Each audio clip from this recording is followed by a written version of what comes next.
Good morning, ladies and gentlemen. Can I just check that everybody can hear me and see me okay? A few nods happening there. Excellent. Thank you very much. The time is now 9:30 and the hearing into the examination of the Brentwood Local Plan is now resumed. Again, as per other sessions, I won't be repeating full opening statement, but there are a few participants in the room that haven't been into any of the sessions as yet, so I will go through a couple of the key points.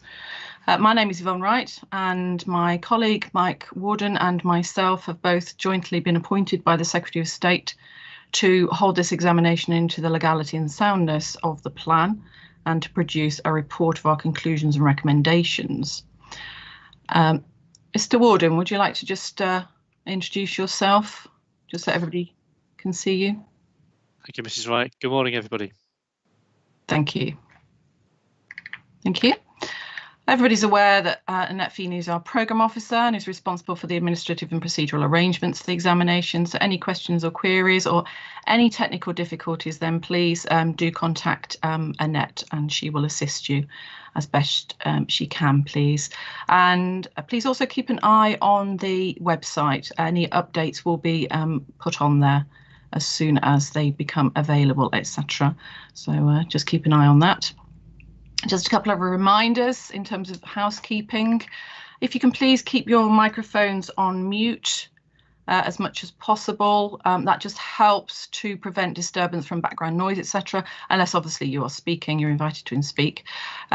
Please also ensure that any mobile phones and other electronic devices that may make some beeping noises are either switched off or are on silent, please, because again, otherwise when you're speaking that can cause disturbance and we may just miss something that's quite important for us to understand.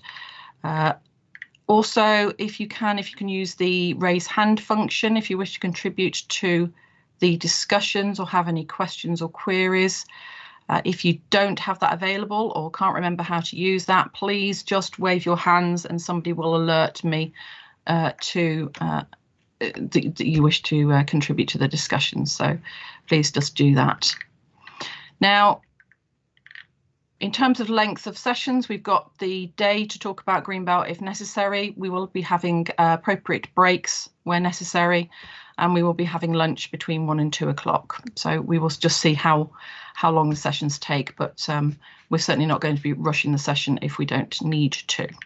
Are there any particular questions about just the introduction that I've done this morning? No, I don't anticipate that there are. Right, what I would like to do then is just get all participants to introduce themselves. Ma'am, good morning. Starting with the council. So, Mr. Shadarevian, please. Ma'am, good morning. My name is Paul Shadarevian, Queen's Counsel, acting for Brentwood Council. Thank you. Good morning, Inspector Phil Drain, Director of Planning and Economy, Brentwood Council. Thank you.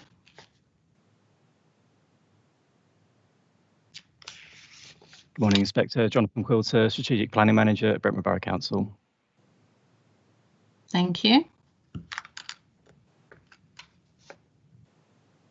Is anybody else representing the council today? Good morning, Inspectors. Kay Polaris for Brentwood Council. Thank you.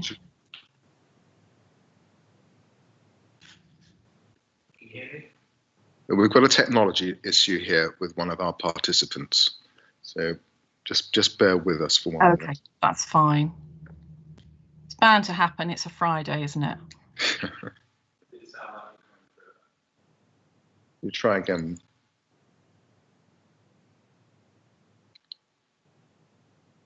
Good morning. Morning, Inspector. Apologies for that.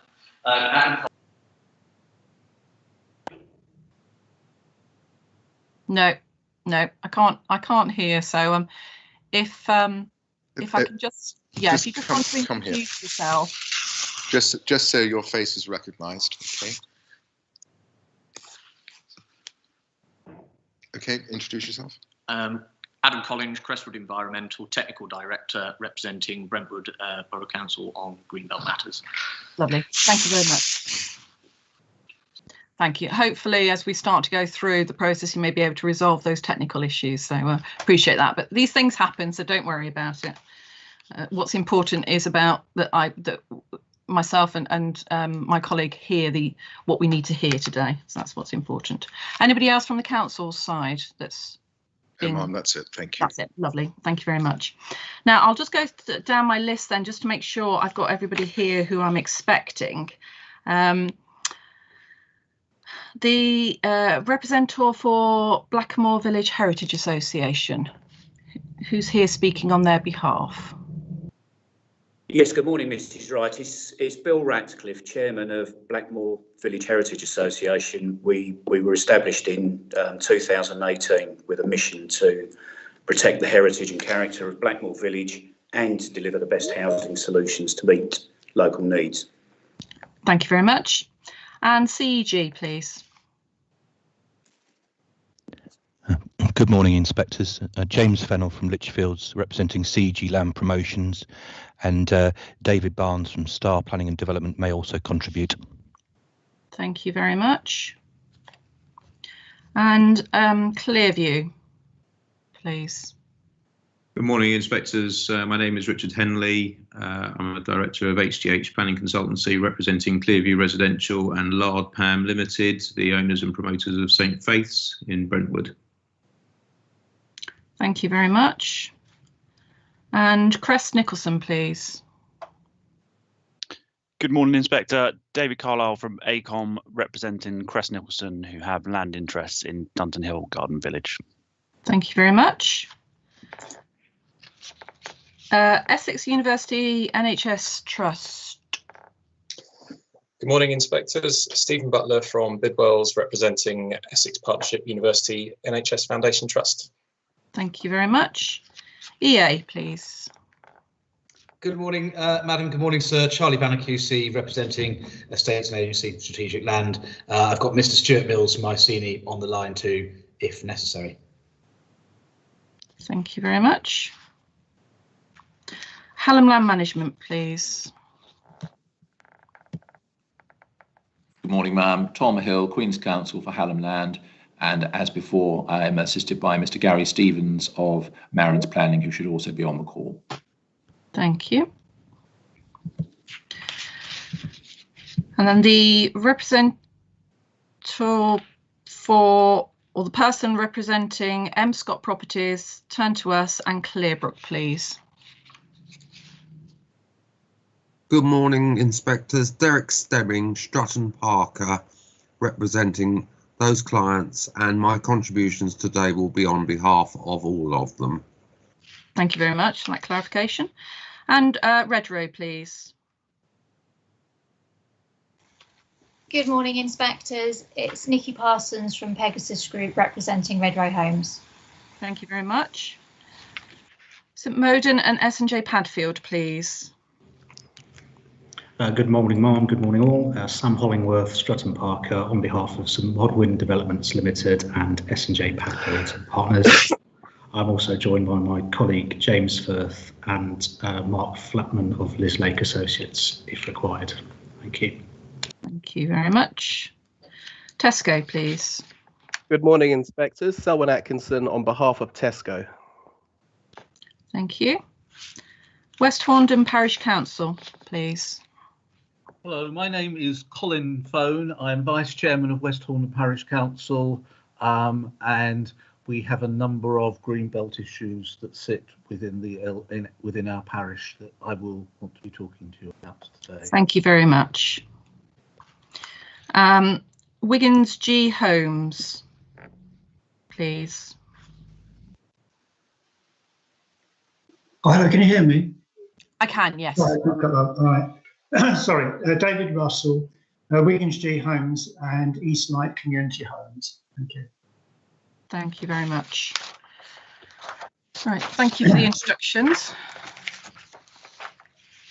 Now, before we just move on to the matter that we're here to discuss this morning, I just want to go to Mr. Shadarevian. I understand from speaking to the programme officer last night after the like yesterday's session finished, that you were going to come back to us with some numbers or clarify some numbers in relation to employment. Is that still the case?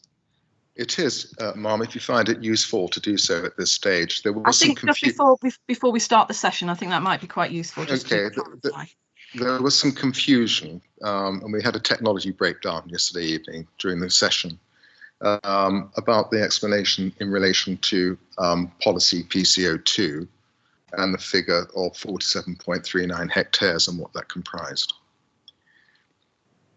And you quite properly identified a three-stage process: identifying need, identifying the requirement, and then identifying the allocation to deal with the requirement. Policy PCO2 sets out the provision of 47.39 hectares. And that figure is chosen, as it were, as that represents the allocations. It's the sum of the allocations, and represents a figure which is at the high end of the range, which was discussed yesterday in some detail. And in our response to MIQ 40, we set out a table which showed the new requirements based on previous monitoring data, which informed the plan, which showed a range of 33.76 hectares to 45.96 hectares, and an updated range of 38.41 hectares to 50.61 hectares. And that range incorporates the amount needed to make up the loss, and that's explained in our answer, and that was explained yesterday. So if we go back to PCO2, that 47.39 hectares is the sum of the allocations made in response to the requirement, which has been identified from the range. Yes, that was my understanding. Exactly. I just wanted to clarify that in case there was any misunderstanding. No, thank you for clarifying that. That was what I understood. I understood that before we went into the session, but I wanted to clarify that my understanding was correct. Yeah. We may well come back to that point when we start to discuss actually supply, because I know there are because the supply figure could, or the I know that some participants were saying that the requirement figure should be higher, etc., because now there is an additional amount of loss of land, etc. But that's something to discuss as part of supply. Yes, thank you very much. Thank you for that clarification. I also just wanted some clarification because I think you were going to come back to ourselves to give us an understanding of the timescales for the redacted, or the potential to have a redacted transport assessment, the updated transport assessment provided. You were going to give an indicative timescale for that. I'm going to pass over to Mr. Drain. Thank you. Thank you, Inspector. I'm afraid I don't have a date for you yet, but we are in engagement. We've been discussing this with Lower Thames Crossing, who are assuring us that they're working on a solution. At the same time, our consultants have begun work to think through the extent to which there are a number of options essentially, which is to redact necessary information or to publish certain parts of information that then don't include the information that we should not be disclosing. I'm hopeful that we'll be able to find a solution with Lower Thames Crossing soon, in order that we don't need to go down the line of perhaps redacting, but we can publish the information that we have. But I will certainly keep you informed on our progress on that, and I'm hopeful that as we've been discussing with the programme officer, that we'll certainly be in a position to be able to publish the evidence as it stands, certainly before the second hearing, weeks 2 and 3 of the hearing sessions in January, but I'm hopeful that we'll be able to do that sooner than that in any case. But it may be unlikely to be available for prior to Matter 6. Potentially. We will try to publish it before Matter 6. Okay. Or publish something that enables you to have some idea of, as we discussed with Essex County Council, perhaps the extent to which the conclusions differ or don't differ from what is already published, which I think is probably those most helpful in the immediate term. Yeah, lovely. Great. Thank you very much for that update. That's been really helpful. Thank you. Okay, thank you for that. Thank you for waiting patiently, other participants. That was just to clarify a couple of points that were raised in previous sessions. Now, today's session is looking at Greenbelt, and what we want to consider is more and again, we're just trying to stick with the strategic side of looking at the Greenbelt issues, and our MIQs, our matters, issues and questions relate to that.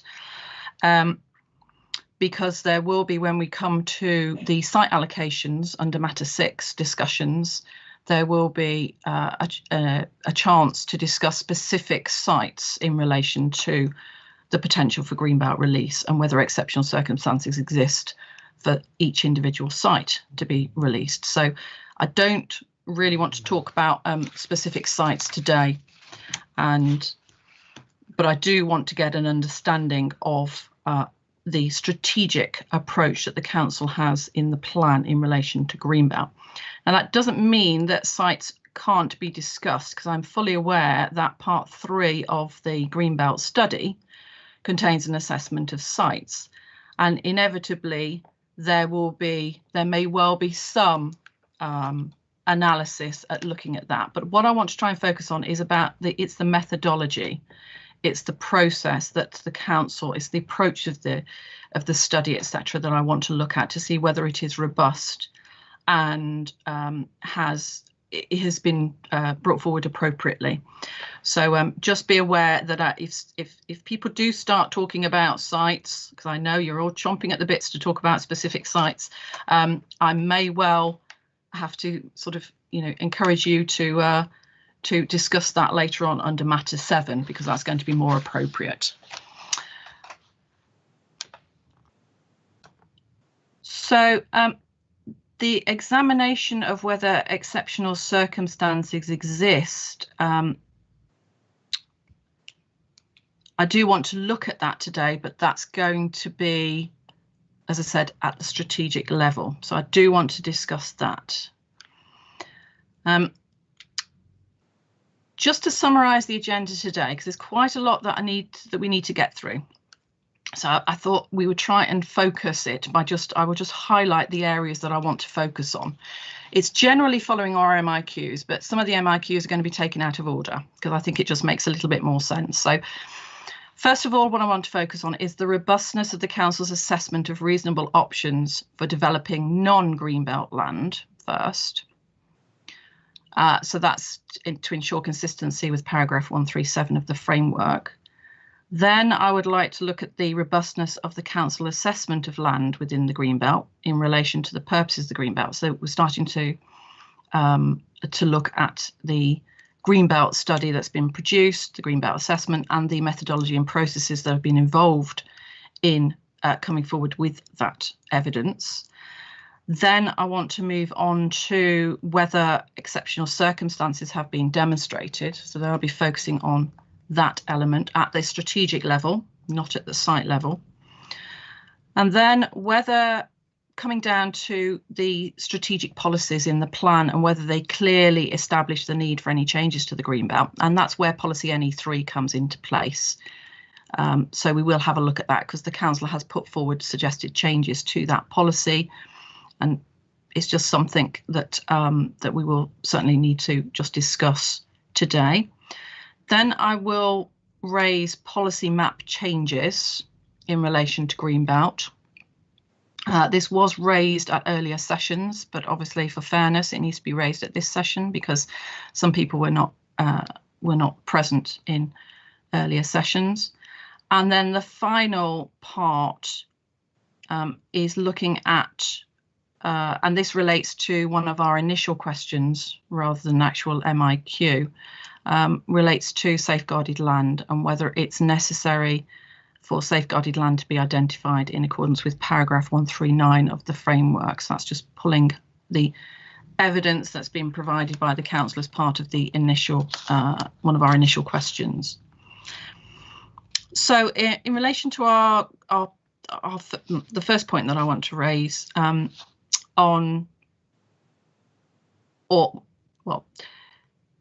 question 24, I don't wish to have a discussion anything further on that particular point unless anybody wants to raise anything on that. This was the question about footnote 6 of paragraph 11 and whether the council had taken that into consideration. I'm not proposing that we discuss that because we will ultimately, that's going to be a decision for ourselves to consider that. So unless anybody has anything further on question 24, I am going to move on and look at the reasonable options for developing non-greenbelt land first and the approach of the council on that. I can't see any hands up, so I will move on to the first point on the agenda. So it's really looking at question 25, or our question 25. So the plan seeks to meet the identified needs in full. That's been made very clear by the council. It's made very clear in the plan. To achieve this, the council has stated that the greenbelt boundaries need to be altered to release land for development. So again, the council and the plan is very clear on this. So our question 25 asks whether all other reasonable options for meeting the identified needs using non-greenbelt land have been fully considered first.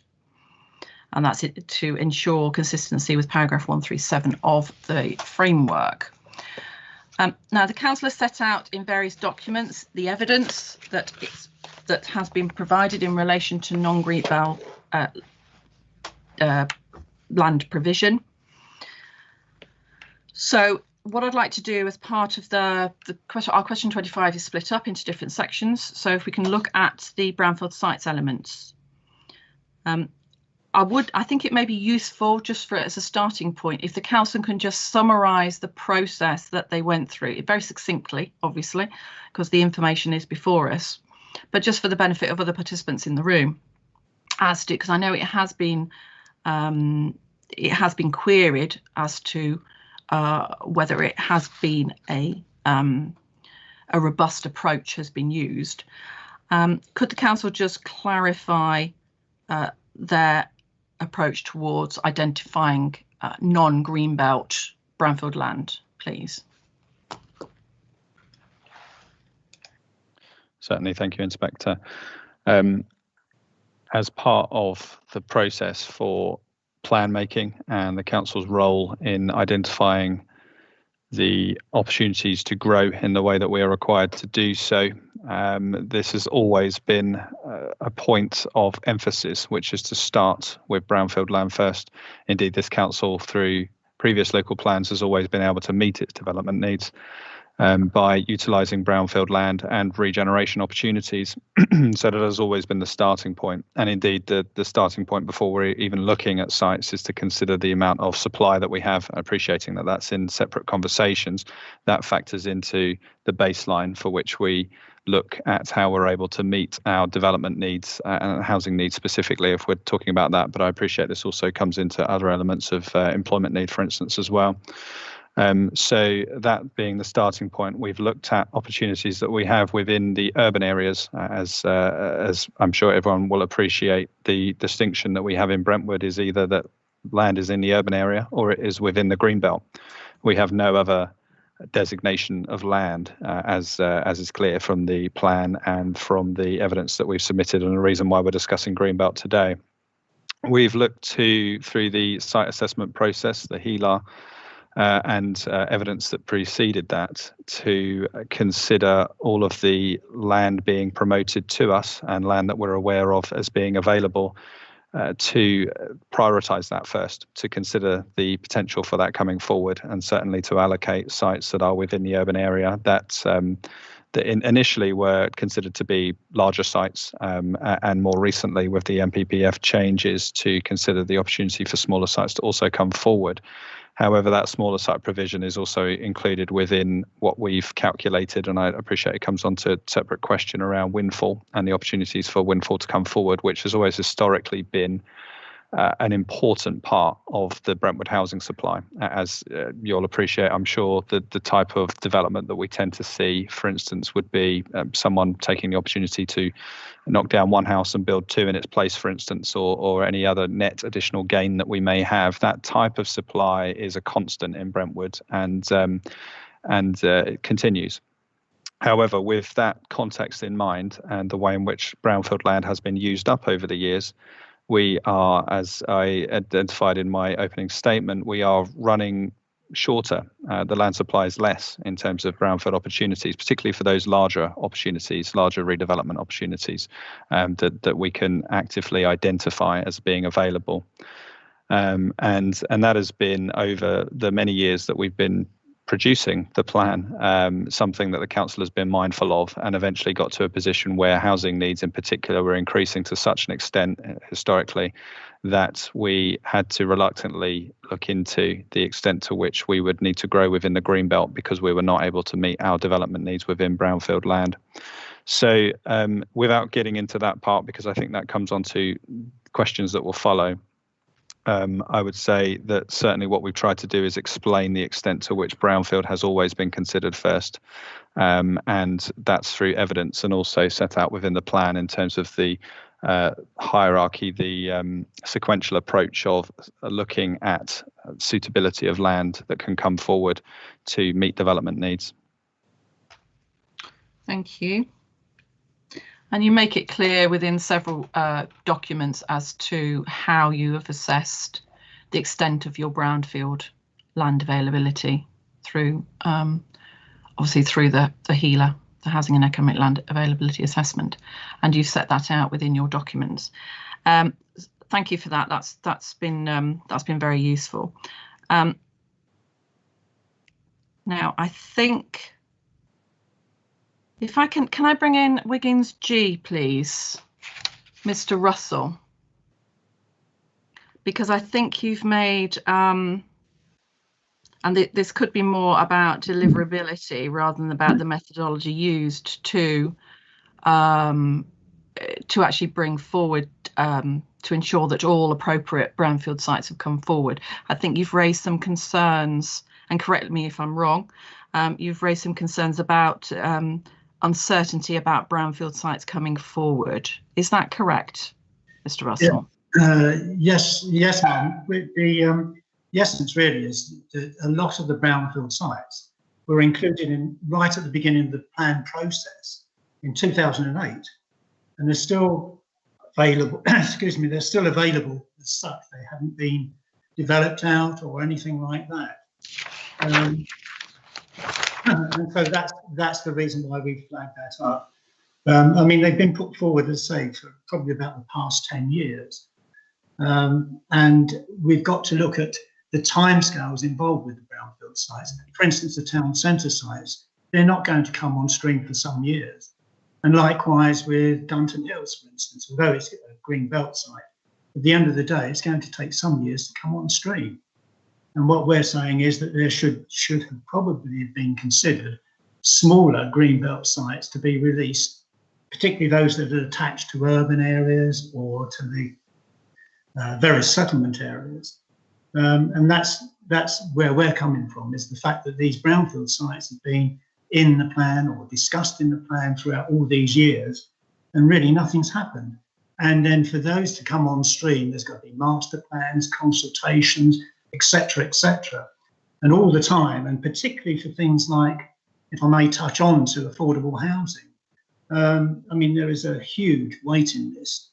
And, you know, some small green belt sites could be made available for that, because invariably brownfield sites probably won't take on, particularly the town centre sites, take on affordable housing. Thank you, Mr. Russell. Okay. Can the council just respond on the point we're starting to head into, and these will be discussed as part of the supply, because we're looking at the brownfield sites within in terms of their deliverability, etc. But just in general terms, from Mr. Russell's comment there about these sites have been in the pipeline for years, nothing's happened with them. Therefore, is it appropriate for them to still be utilised or still be assessed as being deliverable, etc.? Council comments? Thank you, Inspector. Thank you generally for the question. I think it's an interesting one in terms of looking at the history of particular sites. So conscious that we don't want to get into individual ones, but I think Mr. Russell's probably referring to council-owned sites in particular, of which there are a few within the town centre that have been the subject of discussion, consultation, various proposals over the years to bring forward development. I would suggest that whilst we would not dispute the fact that they have been things that have been discussed for several years, the council is now in a better position to bring those forward. And I think some things that we've specified within, and again, we'll get into in supply in much more detail, the council's joint venture partnership to bring forward development. So we believe now that there would be sufficient evidence to suggest that they will come forward, just notwithstanding the fact that there has been a while in the making, as it were.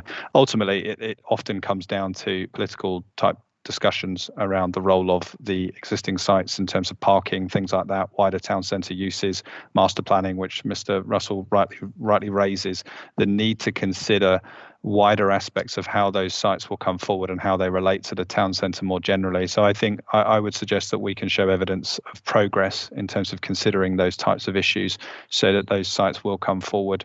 And indeed, the fact that the housing numbers have significantly increased since the days when those types of schemes were originally proposed, and the role of the way that you'd see town centre sites coming forward in terms of future retail use and such. Obviously, we're living in a very changeable time, but that need for housing is paramount, and the council is committed to bringing forward sites that help to deliver that.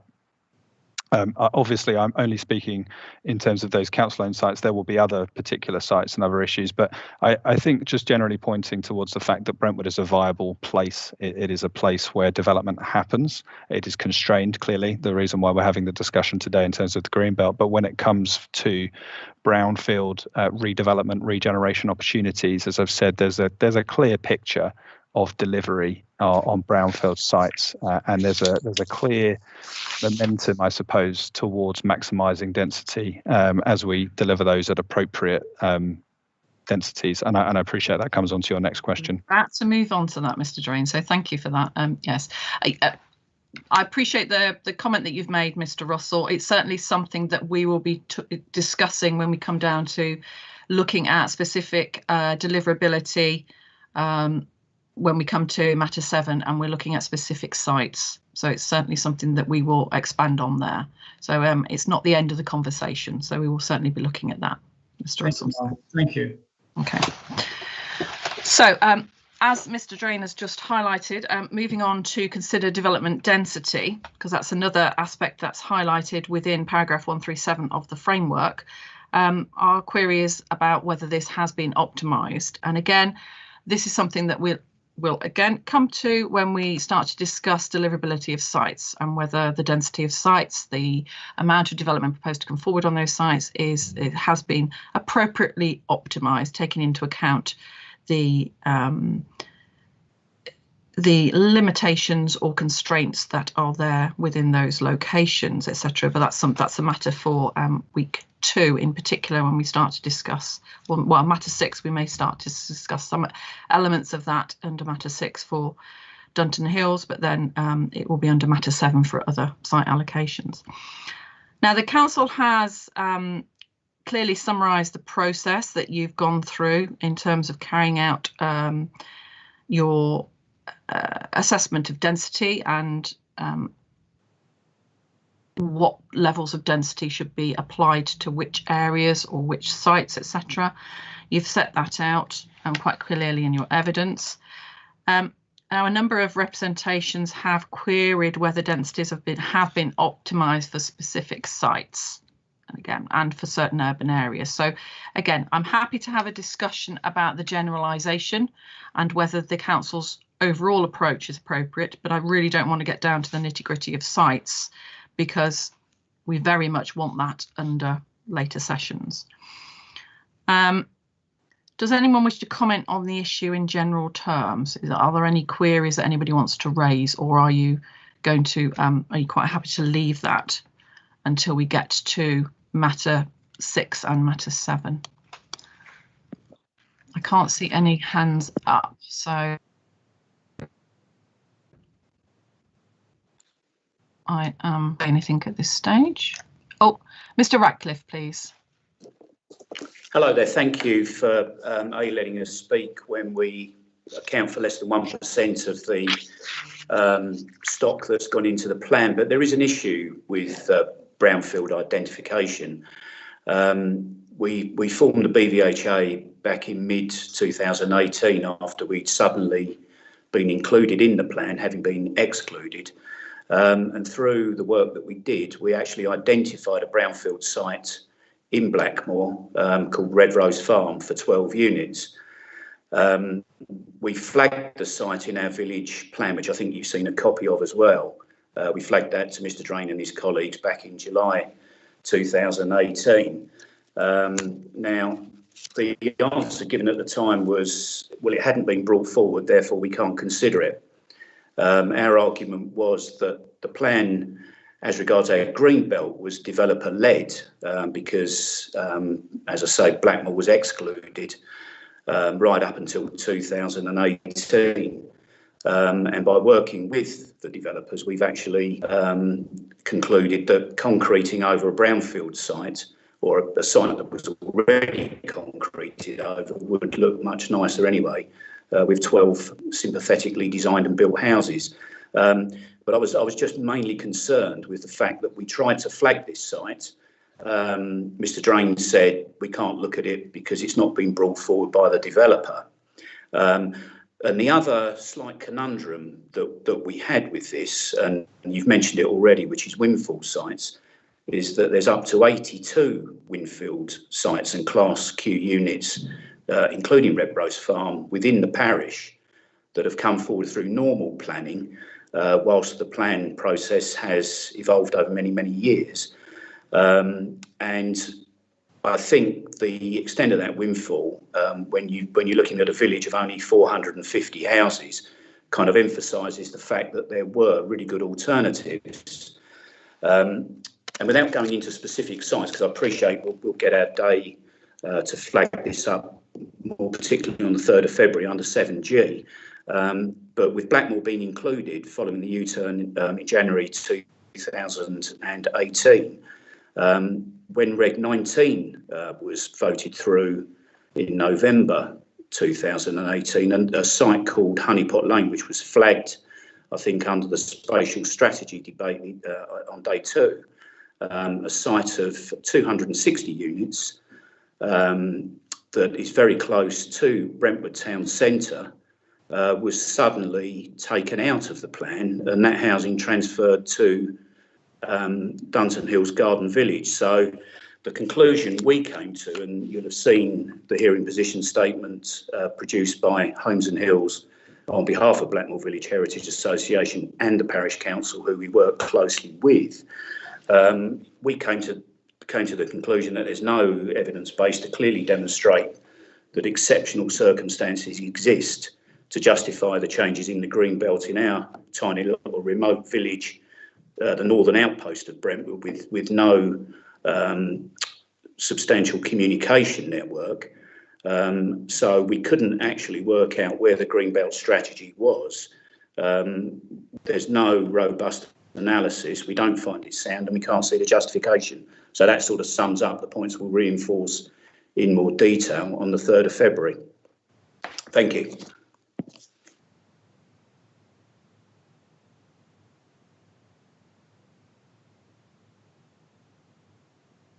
I think you're on mute, Inspector.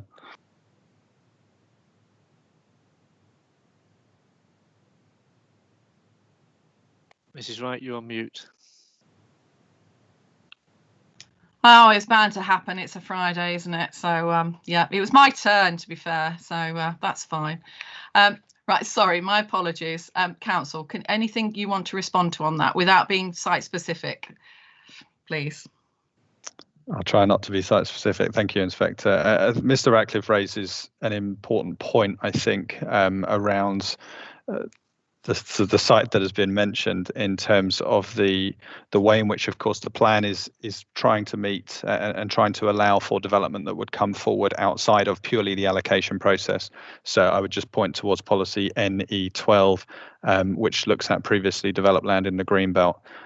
For the specific site that has been mentioned, for instance, is a brownfield site within the Greenbelt rather than being within the urban area.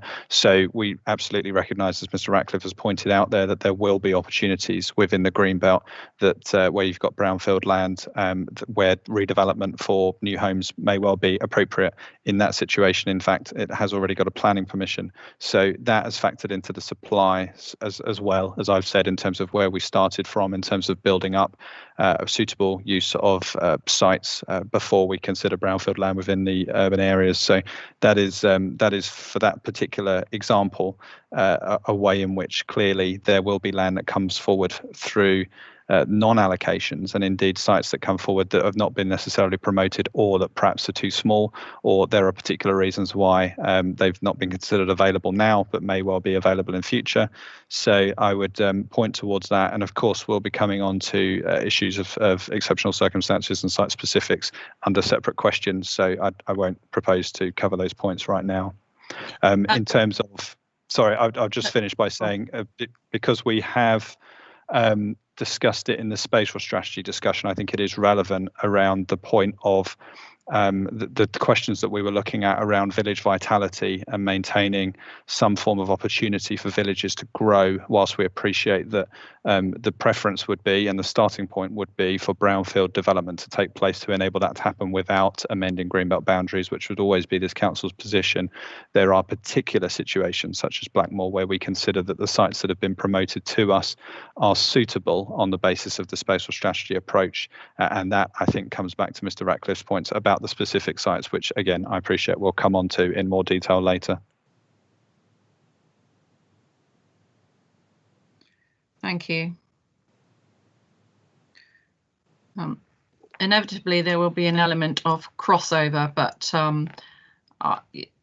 we're trying to just be as effective as we can through this examination process to ensure that everybody gets a fair chance to have their say. Now, Mr. Ratcliffe, I will bring in Mr. Phone shortly, but Mr. Ratcliffe, you've put your hand back up. Is that because you wish to comment further? Yes, I would wish to comment further because, and I'm going to keep this at the strategic level because absolutely, as I said earlier, we will comment on the specifics of Blackmore. I appreciate that, Mr. Ratcliffe. Yeah, absolutely. The fact of the matter is, in the northern part or the northern quadrant of the borough of Brentwood, there are a number of very small villages. And Mr. Drainer's pointed to the spatial strategy. There's a village just to our west called Stondon Massey that has basically become a dormitory village with no services, no employment opportunities, nothing. They actually were seeking housing as a means of improving the sustainability of their village. That wasn't taken forward, and there are other villages as well. So the overall point is, if this was run on a business basis and strategy was clearly highlighted, there should at the very least be a strategy for the northern villages who all rely on one another for their sustainability. And again, without going into the details of Blackmore, and I'm grateful to you for having come and visited the village, Mrs. Wright, Blackmore is a thriving, sustainable community of 450 houses. And it's full. In fact, we had a cyclist knocked off their bike just a couple of weeks ago. The Red Rose Lane access point is flooded for the fourth time this year, inaccessible. That's been ignored, and have many other points. We thought this, admittedly, Mr. Drain has moved the numbers down from 96 to 50 during various iterations of the plan, but there is no strategy. So that is a point that I would like to reinforce at the meeting today before we go through the specifics on the 3rd of February. Thank you. Thank you, Mr. Ratcliffe. Before I bring Mr. Phone in, I will just go back to the council. Mr. Ratcliffe's point about there not being a strategy for the northern villages. Could you just comment on that particular point, please? Yes, of course. Thank you, Inspector. I think this was a point that we looked at, as I mentioned in the spatial strategy conversation, in terms of the role of villages, in particular in the north of the borough, and I appreciate we'll come on to other parts of the borough as well, outside of the transport corridors, where we are looking to focus our growth because of sustainability principles in particular. But in essence, when looking at villages in the north of the borough, it really comes down to the sites that have been promoted to us and therefore considered to be available through assessment, various elements of assessment, which I know that we'll come on to in terms of evidence, but also the HELAR, as we've mentioned, the sustainability appraisal that looks at options.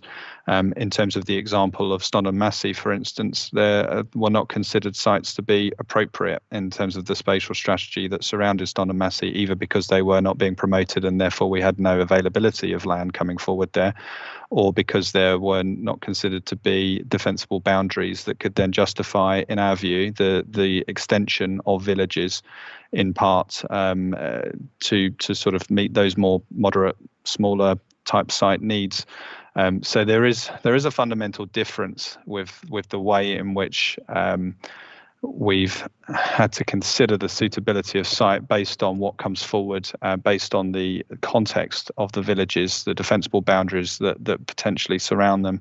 As I mentioned in the spatial strategy context, we've not been able to apply a sort of dispersed approach whereby we allocate land at each village that is comparable or similar to each other, just because of the nature of the land that is coming forward, which is not consistent with each and every village, and the spatial strategy approach around trying to achieve defensible boundaries.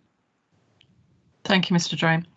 I would like to bring in Mr. Phone, please. Good morning, Inspector. Just a quick observation. The Brentwood plan has had numerous iterations over goodness only knows how many years now. And every time Brentwood Council has had a difficulty where they've had to lower or withdraw numbers of houses in other parts of the borough, they just seem to go, oh, well, we'll dump that on Dunton Hills Garden Village. And while I can see there is a certain logic to that, one does have to say that the local community is now getting highly fed up with this approach, especially as other things are being dumped on us, which I will talk about at a later stage. But I just wanted to register the fact that every time there's a problem, Brentwood Council's attitude is, oh, well, we'll dump that on Dunton Hills Garden Village. Thank you very much. Thank you, Mr. Phone. What I would like to do is come back, because we've gone slightly off agenda. Mr. Ratcliffe, I would like to just continue with our agenda, looking at the strategic elements, because we started to talk about density. We went back to Brownfield, and then we've gone slightly off-piste.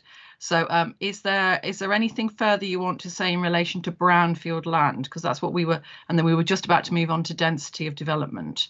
So anything further from a strategic point of view? Because as you quite rightly said, you're certainly going to have your opportunity to talk about Blackmore in much more detail when we come to the site-specific sessions. You're on mute, Mr. Ratcliffe. Sorry. No, happy to leave it there, but Mr. Drain's comment about defensible boundaries doesn't hold water in Blackmore all the time that Red Rose Lane does hold water. In fact, it's a moat today. Thank you, Mr. Ratcliffe. We'll certainly be discussing factors in much more detail when we come to the site-specific sessions. So thank you. Thank you. Mr. Phone, was there? Oh, you have taken your hand down. Thank you very much. Anything further the council wants to add on that point before we move on to the density? related questions. Okay, so the optimization of density. Has anybody got any further questions or queries in relation to the council's approach to optimizing density on sites? No, I don't think there's anybody there. No. Okay, thank you very much. Again, we'll come down to that much more detail when we come to site specific. As regards part C of our question on this, which asks about whether any other neighbouring authorities can accommodate land, we've already discussed that element as part of other sessions. We've got written evidence. We're not proposing to discuss this any further. So unless anybody else has any comments that they wish to make on that, I'm not proposing to spend any time on that point. No hands are raised. Part D, now we're just coming, and again, I know, Mr. Drain, you've highlighted or started to talk about Windfall development, so we'll just move on to Windfall development. You state that your estimation of Windfall development is robust, and whilst and also the question brings in the approach of empty homes, and this was a particular representation that was raised as part of the evidence. And you highlight that the council has a strategy to manage the bringing forward or bringing back into use empty homes, etc., or vacant homes, but that due to the timescales and costs involved, it wouldn't make any significant input into the housing figures. Plus, are those housing figures already included anyway because they're existing houses? So there's an element there of, is there an element of double counting because they already exist within your housing stock, etc. So just to understand your estimation of Windfall sites, the process that's being carried out for that, we asked the question about whether it's been underestimated, because some participants are saying, well, it could be, they think it's been underestimated, so therefore you wouldn't need as much greenbelt land released because more Windfall is going to come forward. So could you just clarify the council's approach on those particular points, please? Thank you, Inspector. Just to confirm that, yes, in agreement with your what you've said there about the vacant home situation. It's an interesting point in terms of the sort of double counting, but I think it is also covered by the sort of aspects of general churn within the market as new homes are delivered, and part of another aspect which we may well come on to on specific sites or other issues, whereby you kind of have the opportunity to perhaps unlock family homes for perhaps, again, older people or those who don't need to be living in larger homes, that type of thing, if there is more of a market delivery of smaller homes, for instance, as an example. And so that kind of churn in the market we would expect to be sort of generally meeting some of the demands that we will have moving forward. But of course, in terms of Windfall, it is, as I sort of touched on earlier, it's an important part of us considering supply more generally, because it has been an important part of delivery of homes in Brentwood for many years. It is the natural way of things, that where you've got a location with viable land, opportunity for higher house prices, perhaps, that that type of development takes place. So what we've done, it has been a sort of equation evolution over time. We've always looked at past delivery rates when it comes to Windfall, and sort of in the first instance roll those forward.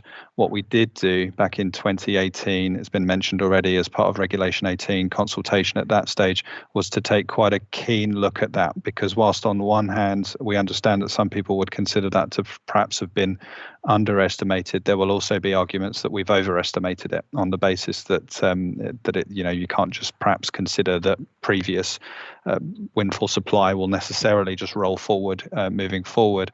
So we've taken a cautious approach to it, I think would be a fair statement, whereby we've looked at past delivery and we've applied an equation that I think is set out within some of our evidence. I would need to check. 1 second. So it's a 10-year average And then we've tried to look at whether that we can consider that to be realistic moving forward. So we set out within our evidence how we've calculated that, what we consider it to be. We do consider it to be robust, but we do understand that we would have arguments on both sides of this debate to suggest that it is either less or more of what we've considered to be. Thank you. Anything further on Windfall? No. I'd like to now move on to consider the robustness of the Council's assessment of land within the Greenbelt in relation to the purposes of the Greenbelt. So this relates to our question 28. I've got representations that have been made as part of the Regulation 19 comments that have stated that the assessment of areas, which is the Part 2 Greenbelt study, and the assessment of sites, which is the Greenbelt study Part 3, is inaccurate and flawed. So I would like to obviously bring participants in to discuss that particular point. I'd first of all like to focus on the queries in relation to the methodology and the processes that are set out within the Greenbelt assessment. Whether so it's about the criteria that are set out within there, and whether anybody has any queries or concerns about that first, before we then get down to more of the nitty-gritty of how that assessment has been carried out. Other concerns have also been raised, but obviously this we will certainly move on to those shortly. So can I start with Mr. Banner, please? Thank you, Madam. If at any stage what I say shaves off into the second part of what you want to say, please do interrupt and tell me, because again, it's always quite hard to divorce these issues. It just helps me to just clarify, compartmentalise things is quite no useful. offence if you shut me up in any stage. The first and pervading issue that we have set out in our matter statement for this issue, it is a disregard in practice of paragraph 138 of the framework, which we discussed in relation to the settlement hierarchy under issue 2. Paragraph 138, as you well know, Madam, says amongst other things that where it's necessary to reach Greenbelt land, plans should give first consideration to land previously developed and or is, not maybe, not might be, but is well served by public transport. And obviously you recall what we said about that in relation to our figures a couple of days ago. What part 3 of the Greenbelt study does, that's document C18, is at paragraph 2. I'm just going to get it on my screen, so I'm making sure that I'm giving you the right reference. It's 2.2.17. 2.2.17, is that correct? Yes, 2.2.17 on page 13 of the document, page 14 of the PDF. It quotes paragraph 138, but then it goes on to duck it, because at 2.2.18 it says it's not the purpose of this study to assess the sustainability of land, and it doesn't then feature that consideration in the analysis side by side. And although it's not a Greenbelt purpose, it can't be artificially torn away and divorced from an assessment of sites, candidate Greenbelt release sites, given the express terms of 28, first consideration. So it's been effectively severed from this analysis and doesn't really ever come back into the analysis overall, which is that obvious, again, without going into site specifics. You can obviously detect by now what the ultimate complaint is. It has obviously skewed it in favour of Dunton against West Horndon. So that's a real concern that we have. I won't say any more about that because I don't want to trespass on what I've already said under matter 2, but as I keep saying, all these issues are interlinked. We do then have at 2.5 and 2.6 concerns which have site-specific consequences, but are as a result of methodology. And so I think they are legitimate, which you mentioned now. In relation to our site, at 37, it's just 37D in the appendix. So that's again document C18, and in the appendix L4, it's site 37D. And in our site, it may appears to be a common feature. We've been, despite low scores in relation to all but one of the Greenbelt purposes, we've been upgraded to an overall score of moderate because of having or being functional countryside. And it seems that performing as functional countryside is treated as methodologically by this study as sufficient in itself to generate a moderate score. And as we set out in our hearing statement, that's a fundamentally flawed methodology, because over 70%, I think from memory, it's 71%. It's set out in our hearing matter statement, but there's too many things on my screen to check. But it's over 70% of the countryside is functional countryside. Over 70% of the Greenbelt is functional countryside. And in circumstances where substantial releases are needed in order to meet needs, if you have something which 71% of the Greenbelt has, if that's enough to score moderately, that skews the assessment quite considerably against you. And by comparison, that's the point made in 2.4 of our matter statement, if it helps to cast your mind back on that. And at 2.5, by contrast, Dunton, which scores the top end of the scale in relation to two of the four Greenbelt purposes, gets only moderate to high as opposed to high by virtue of its 0 score in relation to merging of settlements. So effectively, Dunton is profiting and getting a lower score, profiting by being in the middle of nowhere. Despite the fact that paragraph 138 of the framework says consider first sites that are close to public transport. So by virtue of being the absolute opposite of what paragraph 138 of the framework said should be given first consideration, Dunton profits by not getting a high score, but by getting a high, moderate to high, by virtue of its unsustainable location. So we say that these, although they have site-specific consequences, these are fundamental flaws in the methodology, which, like other aspects of the evidence base for this, skew the analysis in favour of Dunton and against our more sustainable site. Thank you, Madam. Thank you very much for that. It's certainly something that we will continue to discuss as we move through the sessions.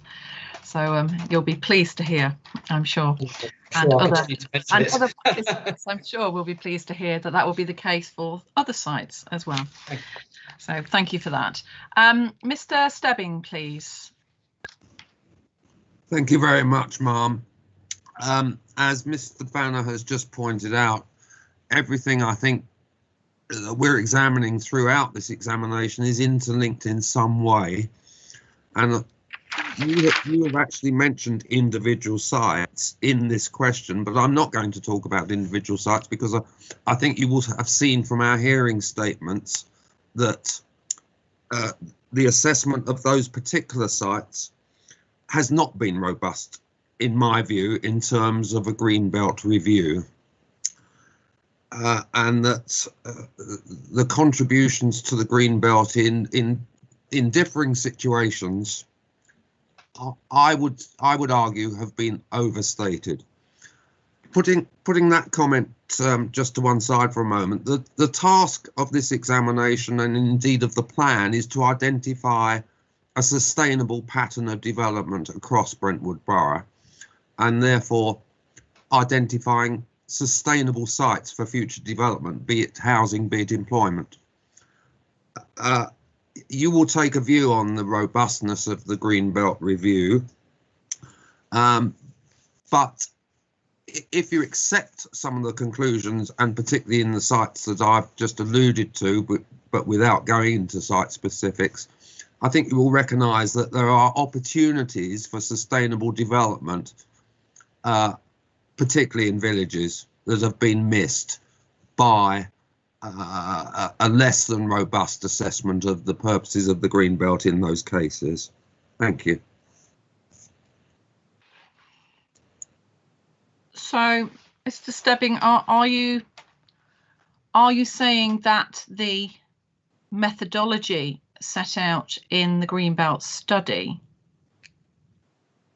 in terms of the criteria that are set and the approach that has been applied in that, is flawed? Or can I just clarify or is it more about the score? We'll call it scoring. It's when whether it's moderate, whether it's high, whether it's what, or is it more the that element that has it? I want to try. I know I'm trying to separate them, but I'm trying to understand myself. Yeah. I'm not going as far as saying that the methodology itself is flawed. It's the interpretation. So it's the interpretation of the methodology. Yes. Right. No, that helps in terms of. I'd like to perhaps reinforce that word interpret. Right.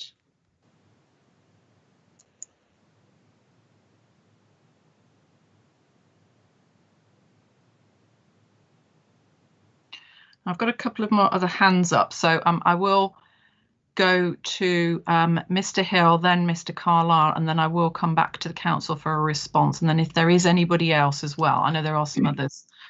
Just bear with me. Let me just have a look. You don't all come up on my screen, so I'm just double checking that I'm not missing anybody. Right. Okay. So I will come to Mr. Hill, then I'll come to Mr. Carlisle, and then I'll go to the council. Thank you. Thank you, ma'am. I think I'd like to associate myself with certainly the overarching points that Mr. Stebbings has just made, and also those made previously by Mr. Babana for EA. I'm going to confine myself very much to high-level points here, because I know you're keen to do that, and to look at the methodology. And the starting point, as both those speakers have already drawn to your attention, has got to be paragraph 138 of the framework. When drawing up or reviewing greenbelt boundaries, the need to promote sustainable patterns of development should be taken into account. We say that a plan that has as its principal output a distribution of development which ignores its main settlement sitting on the central transport corridor has got to be flawed. And without picking over the details of the scoring at this stage, it seems to us that it is so counterintuitive that that should be the correct outcome, that you should look very carefully indeed at how the council's got to that place. Thank you. Thank you, Mr. Hill. Mr. Carlisle, please. Thank you, Inspector. I guess just trying to zoom out a little bit and trying to answer your question directly about the kind of the strategic nature of whether or not we think the evidence is actually robust. Personally, we believe it is robust. There is no statutory guidance out there that kind of holds your hand and tells you exactly how to perform a greenbelt assessment. So those of us in practice, we rely on non-statutory guidance. The Plan Advisory Service have prepared some guidance, but also precedent, studies from elsewhere, etc. But looking at the criteria specifically in terms of how the consultants have gone about assessing each parcel individually and in isolation, we're quite comfortable with the criteria that's been selected. I think what we're talking about here in terms of some of the conversations that I've heard are differences of opinion or gripes with particular application of how some criteria have been scored. But from a greenbelt purpose point of view, and does it serve its purpose in terms of assessing all the various pieces of land for the 5 greenbelt purposes and their overall aims, I think we're satisfied with that. One thing I would counter on then, because obviously it'd be kind of remiss of me not to mention Dunton Hills Garden Village, is that we appreciate the points being made about proximity to transport links, but Dunton Hills Garden Village isn't just in the middle of nowhere. We do have options available. Indeed, with the framework master plan that's coming forward, lots of discussions about how we can increase modal share away from carbon development, and it's not too much of a leap to say that links to Langdon and West Horton indeed will be possible in the future. So in terms of sustainable patterns of development, where that site is in particular, and in terms of compliance with the NPPF, it's not in the middle of nowhere, it's not in the northern quadrant, it is within that wider growth area that's recognised indeed by the Thames Estuary Growth Commission, recognised by a seller, and we've seen new documents that have been added to the examination library, which again propound some of the locational advantage of this general corridor. So I'd just like to leave it there. Thank you, Thank you very much, Mr. Carlisle. I'm going to come to the council first, and then I will come to Mr. Phone. Is it Mr. Drain? Yes. No, Ma'am. I'll deal first of all, if I may, with references to the NPPF. Just give me a moment to get it on screen. Thank you. Now,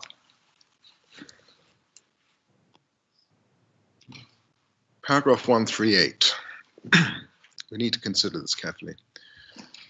When drawing up or reviewing greenbelt boundaries, the need to promote sustainable patterns of development should be taken into account.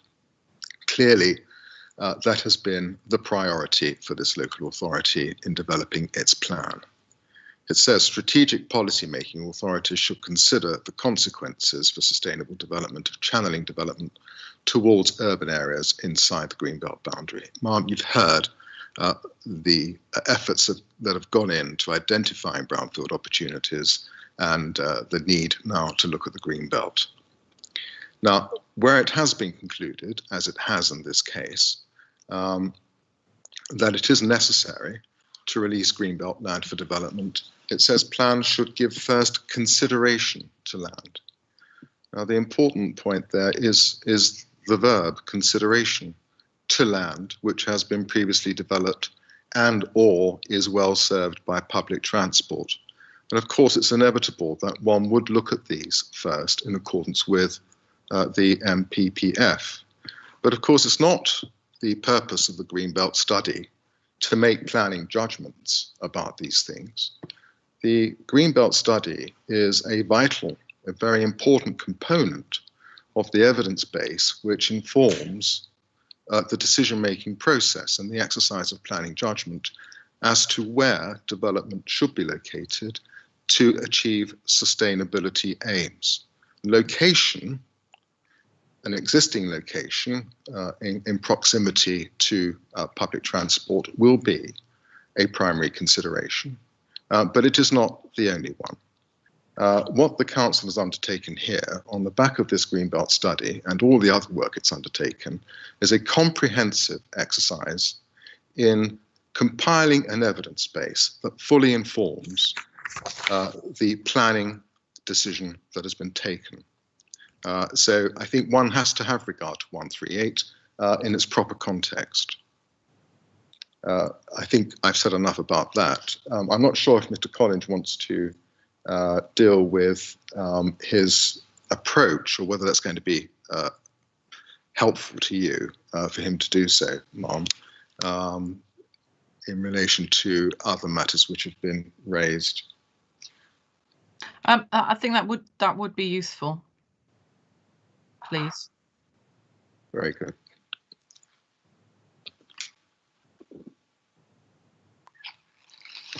Thank you, Inspector. Can you hear me now? I can, yes. Yes, good.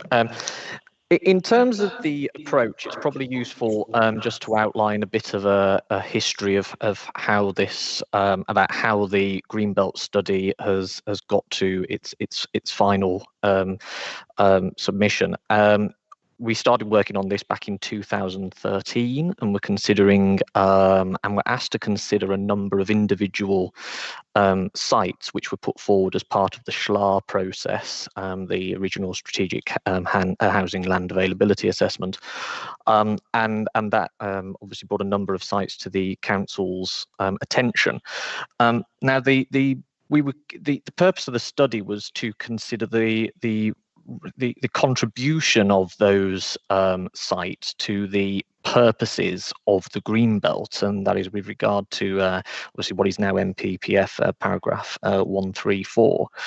And over time, the various iterations of the report and indeed the local plan itself, this is outlined in the reports, were ever advanced, and that included reviewing, some of the methodology and the sites that were being looked at on a fairly regular basis. As you can see, various iterations were available in 2015, 16, 18, 19. So one of the key things that came out of the duty to cooperate and various other consultations as well was that in 2015-16 it was considered that the Greenbelt assessment was too fine-grained, so it was only considering individual sites, and that is why now the final study incorporates the Part 1 study, which is obviously considering the context of Brentwood and the Greenbelt and the London Metropolitan Greenbelt, the Part 2 study, which is just the broad greenbelt contribution of parcels and land within Brentwood, and then the final part of the study, which is considering individual sites. So that's just a bit of the history. In terms of how a greenbelt assessment is undertaken, obviously the point's already been made, is that there is no statutory way of doing this. It is an individual study, and those that do undertake these studies have to create a methodology which is appropriate to the area and the location they're looking at with regard to particular circumstances.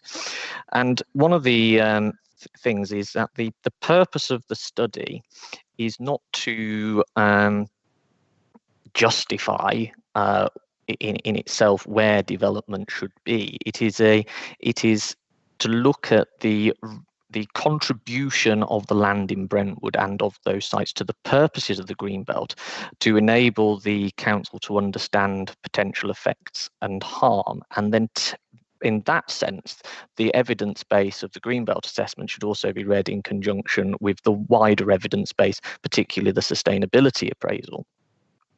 But in order to enable a differentiation between sites, each purpose, and these are particularly the four purposes, the first four purposes of the Greenbelt, the methodology was developed for each one of those purposes to consider the overall contribution under each of those purposes and the characteristics of that purpose.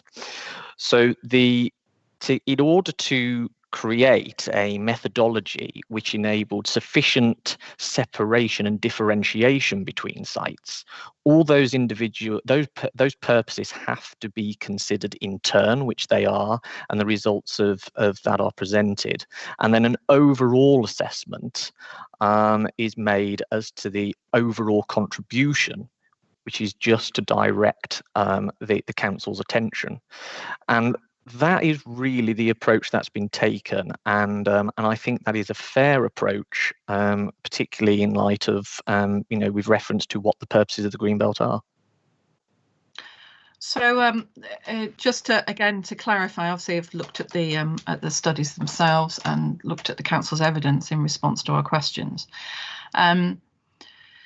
The part two of the plan, I'm not going to go into any discussions about the part one, that's contextual. The part two of the plan is obviously looking at areas. So it's looking at the entirety of the borough in terms of considering how those relate to the purposes of the Greenbelt. And then I think what I'm understanding from participants, it's that participants are more concerned with part three in relation to, I know there could well be still some issues in relation to the scoring, as I'll call it, the scoring elements in relation to the part two, but it's more in relation to the part three and how sites have been assessed. And there is a concern that other sites haven't been assessed. They haven't been taken forward from the part two, for instance. Can you just clarify, because I think there have been, I'm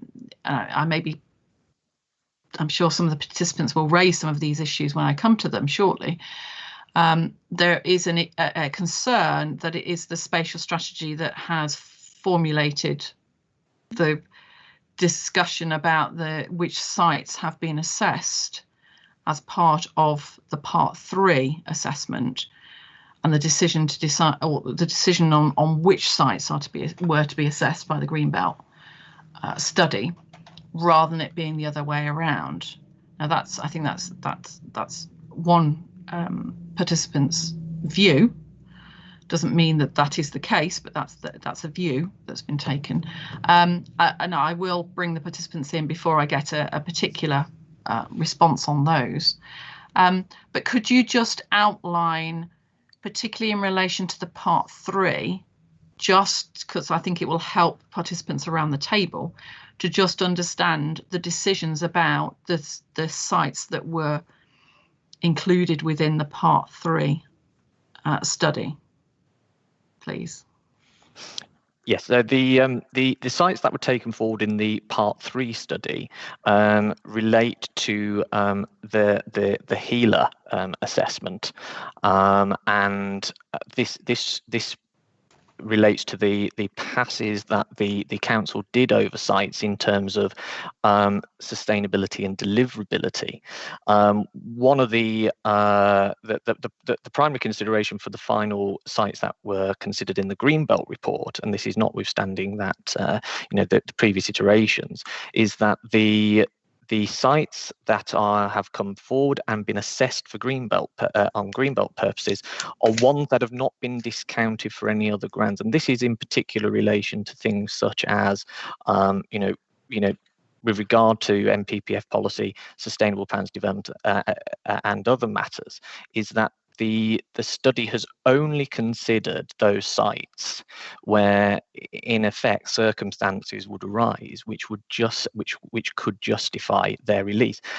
It would not be the purpose of the assessment for where a site is not deliverable or it's not sustainable for other reasons, that then the assessment tries to justify that site on Greenbelt purposes alone. So the sites have been filtered down to those which in effect can comply with things such as sustainable development and are not excluded on other grounds. That's the basic principle. Thank you for clarifying that. That was my understanding from the evidence that's been submitted. And now, obviously, there will be discussion about whether that's an appropriate approach. There isn't necessarily a right or wrong. It's whether it's appropriate in the context of this plan as to whether that's the appropriate approach. Now, we are coming up to almost break time. Now, I know people have had their hands up for quite some time. I do understand this, and I'm sure we will be having quite a discussion on this. Now, I've got 1, 2, 3, 4, 5. I think it's 5 hands up. Let me just double check there's nobody else. Right, 5 hands up, and then I would need to go back to the council. So we wouldn't be having a break till gone 11. Is everybody okay with that, or would everybody prefer to have a break now and then come back and then start again? I'm happy to continue if everybody else is happy to continue. I'm happy to continue. Right. Okay. We'll just see how it goes. Obviously, we don't want to go too far over because we need to think about just having screen breaks. It's not good to be constantly sat in front of a screen. So, okay, what I'm going to do is I'm going to go down the list. So I do apologise. It doesn't, unfortunately, Teams doesn't order it necessarily in the correct order. Zoom does. But so my apologies if you've not quite been, if I bring somebody forward not quite in the order that you put your hand up. Mr. Phone, please. Yes, I want to make a comment about the transport corridors and the way those have influenced the release or have been used to justify the release of Greenbelt. There are 2 transport corridors going through Brentwood. One I'll call the A12 and the other I'll call the A127. It is of concern to us, although please don't get me wrong, we are not anti-Dunton Hills Garden Village, that the A127 corridor is a dual carriageway road, but it is absolutely at capacity as the matters stand, and there are no viable upgrades that I have been able to discover, and therefore increasing excessive amount of traffic, etc., to serve these new developments, particularly bearing in mind other local authorities such as Basildon, Castle Point and others are also doing this, is of concern. Similarly, the railway here is just 2 tracks, and the ability to upgrade that would be, I think, minimal. That is also broadly, certainly during the rush hour, totally at capacity, or it was before COVID-19. There could be small amounts of room to upgrade that, but it does cause us concern that there seems to be so little extra development proposed to take place on the A12 and the corridor where the new Elizabeth line is already being constructed, and that is a 4-track line into London. I just do question whether or not, although the principles are there, whether or not the methodology of assessment is actually appropriate. Thank you. Thank you, Mr. Phone.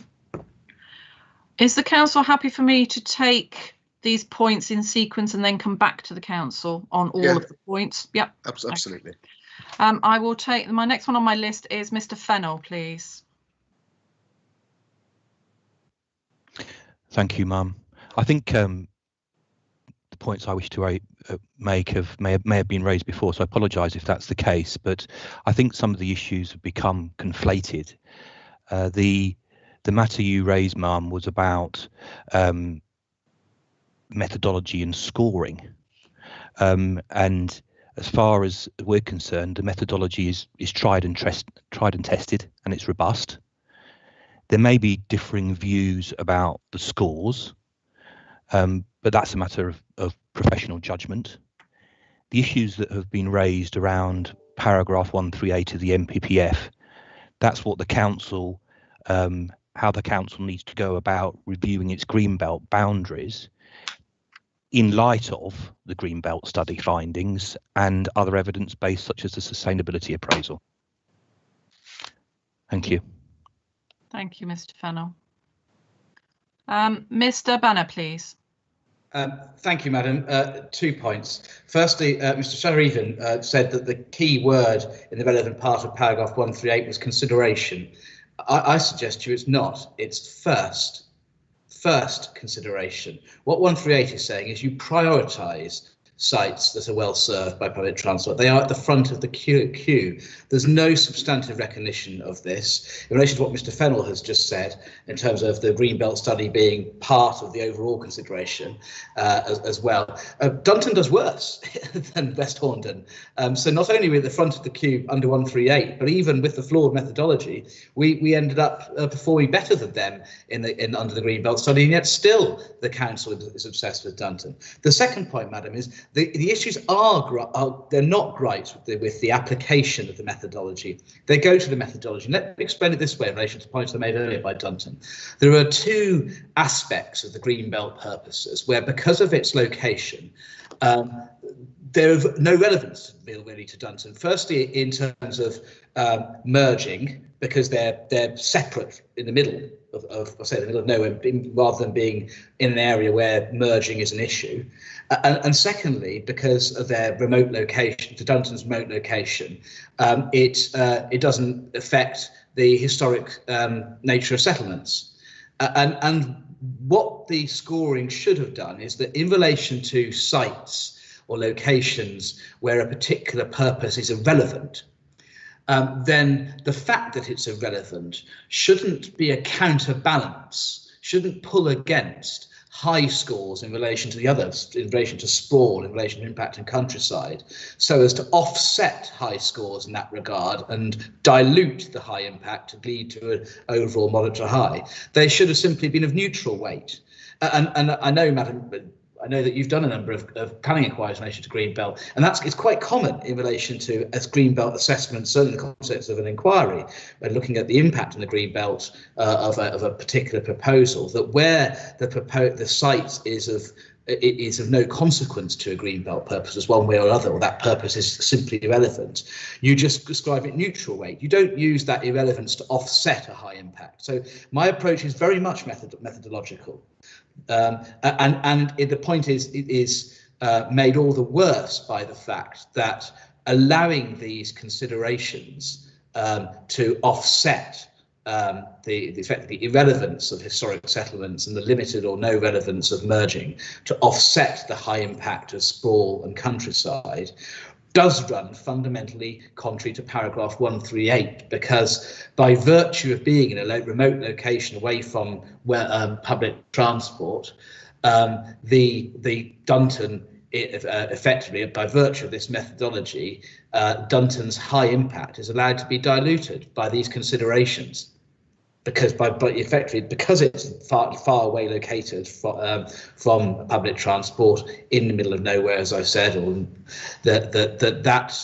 those factors which are of no relevance to the site are allowed to offset its harm. And that runs completely contrary to paragraph 138, because what it means is therefore that when it comes to the planning balance and considering whether despite the first location to sites that are well served by public transport, Dunton should nonetheless go ahead, one of the factors that is weighed against 138 is Dunton's Greenbelt score, which profits from an approach which is contrary to 138. Thank you, Mr. Banner. Thank you.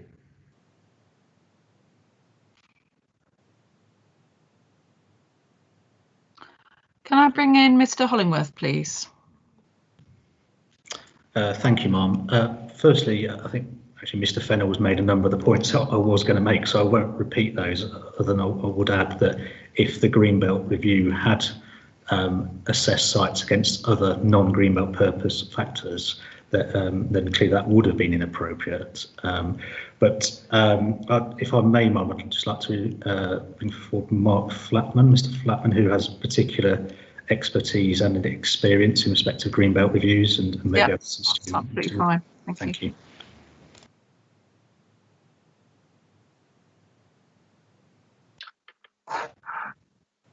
Thank you. Can you hear me, see me? Yes, we can. Thank you, Mr. Flatman. Wonderful. Thank you. Yeah, I mean, I'd just like to say that we've analysed the work that Crestwood have undertaken at various stages through the local plan process, and we have found the methodology to be sound. We agree with the approach. I mean, I would say we have, as other people have mentioned, some issues with scoring between individual sites and so on, but that's sort of, again, a matter of judgment. But overall, I would conclude that the methodology and the approach is a sound basis on which to assess Greenbelt, and it undertakes it at various levels, starting with the stage 2 with the larger scale parcels, and works down to a more site specific basis, which is very common and standard across Greenbelt studies that have already been through local plan process. That's all I'd really say as an overview. Thank you. Thank you very much. Anything further, Mr. Hollingworth? No, thank you, Ma'am. Okay, thank you. Can I bring in Mr. Stebbing, please? Thank you, Ma'am. You were correct, in my view, a few moments ago when you suggested that it's how part 3 of the study has taken matters forward that is in contention here. And Mr. Collins himself has admitted that I think fairly rigorous filtration process took place to compile the sites that should be considered under part 3. I would say to you that filtration process has been blind to a number of sustainable locations for development. And if you take the view in due course, following your call for a more comprehensive assessment of the settlement hierarchy and matters still to be discussed over housing need and requirement, but just say that you consider that the plan should have a greater buffer in terms of meeting its housing requirement. I very much believe that you will share my view that certainly a number of locations should have been considered in part 3 of the Greenbelt study, or at least should have had a more robust assessment and interpretation, back to my previous point, than has been the case. Thank you. Thank you, Mr. Stebbing.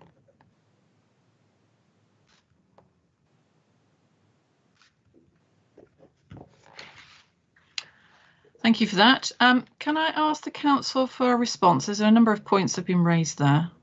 There are, ma'am, but I fear that if I deal with all of them, I simply be repeating myself. I'm not going to go back to paragraph 138. Point made once, if it's a good point, once is enough. And you've got my submissions there about the exercise of planning judgment. So far as the assessment being skewed or scores being compensated, it's not the case at all. The site is judged according to the purposes, and an evaluation and scoring made in relation to those purposes for each site. It's for them, for the decision maker, to take those into account in determining overall impacts of a particular strategy, which has been done here. I'm not sure that I'm able actually to assist in relation to anything else that's been said, unless you have any particular matter you want us to respond to. Just bear with me while I just check the... There was a query. Let me just check over my notes.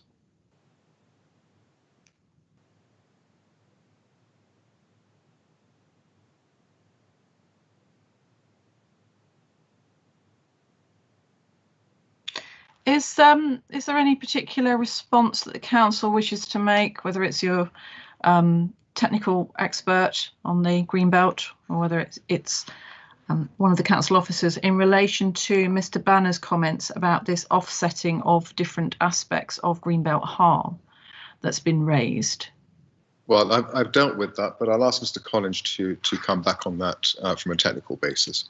From a technical point, thank you. Yep. Yes, thank you, Inspector. I think the point of each assessment is that it's done on a purpose by purpose basis. There's no offsetting to say to the council that an area is lowered because of a lower performance in one under one purpose, or actually a higher performance under another. It is to draw the council's attention to how the site or area specifically responds to each purpose. So each purpose is an individual assessment in itself. So there is a clear way there that the council can consider each purpose in turn, and the overall judgment is for basically comparative purposes, to say where a site, say, fulfills 4 purposes or 3 purposes to a very high level versus sites which fulfill them to a lower level. I mean, in terms of whether the purpose is relevant or not and should be therefore discounted, the point is if a site doesn't perform well under a purpose, it has a lower score, so therefore it's already accounted for in the assessment. It would have a more limited weighting, but it's a simple fact. For example, on purpose 3, it is a purpose of the Greenbelt, and therefore it is appropriate that each site be considered under that purpose. And whilst it's appreciated and it's acknowledged in the study that a large proportion of Brentwood's Greenbelt area fulfills that purpose to a higher level, that is appropriate that the council should take that into consideration as part of the evidence to consider where it wishes to take its development forward. Thank you. As part of, I will bring in Mr. Banner shortly. As part of the council's statement, you've stated in paragraph 25 that 12 deliverable or developable sites were not considered by the Greenbelt study because they were not proposed for allocation, and the reasons set out in the SA report. And you've referred to it in the Greenbelt topic paper as well. Can you just again, for the benefits of everybody around in the room, just summarise the reasons for that? Why these 12 deliverable or developable sites were not considered any further?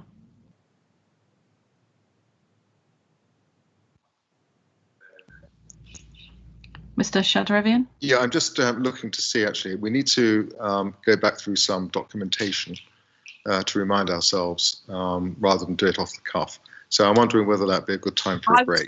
I was about to say that. Would that be a good time? Mr. Banner, if after hearing Mr. Banner, of course. Of course, we couldn't leave Mr. Banner. Mr. Banner, please. Thank you. I don't think I could cope. It would be left hanging over. Very quick one, madam. I just ask you to interrogate what Mr. Collins said a little bit in your mind, because I mean, ultimately, Dunton is high, medium, low, and the low. The only explanation for the moderate to high overall score is that the low has been used to as a counterbalance. And my point is not that you don't take into account all the greenbelt purposes. Of course, you take them into account. It's about weighting. And what the methodology plainly does in this study is it allows a purpose in relation, which is of no relevance to a particular site because of its location in the middle of nowhere. It allows that purpose of no relevance to counterbalance a high score and a purpose of considerable relevance. And that's an illogical methodology. What should have been done as an appropriate methodology would be in relation to a greenbelt purpose which is of limited or no relevance, that it either gets limited or no weight in the balance. It's taken into account, it's considered, of course, but it's get limited or no weight. But instead, it's that counterweighting which has the dilution effect of leading to an overall scoring of moderate to high rather than high. So it's about the weighting matter. So and that plainly has happened. Whatever Mr. Collins has said, plainly that's what's happened. It's the only tenable reading of sheet 200 and the equivalent sheet in part 2 as well. Mr. Collins, would you like to respond on that particular point that Mr. Banner's raised about weighting? Or Mr. Shadorevian, is there anything further that the council wishes to say, or is it a point of we will agree to disagree? I think it's the point upon which we agree to disagree, but we do know, and the decision maker knows from looking at the Greenbelt study, how the sites perform in every individual respect in relation to those purposes. So the information is there quite clearly. And the manner in which the scores are totted up actually is only part of that process. It doesn't tell the whole story. Thank you. Mr. Carlisle, you've put your hand back down. I was going to have a break now and then come back to my point that I raised with the council, because they're going to look that up for me and just clarify the points. So if everybody's happy to have a break, which I'm sure everybody is gasping for a drink, can we be back here at 11:45, please? Thank you very much. If you leave your, if you don't leave the meeting, please, but you can put your cameras on, turn your cameras off and put your microphones on mute. Thank you. And we'll be back here at 11:45. Thank you.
Welcome back, ladies and gentlemen.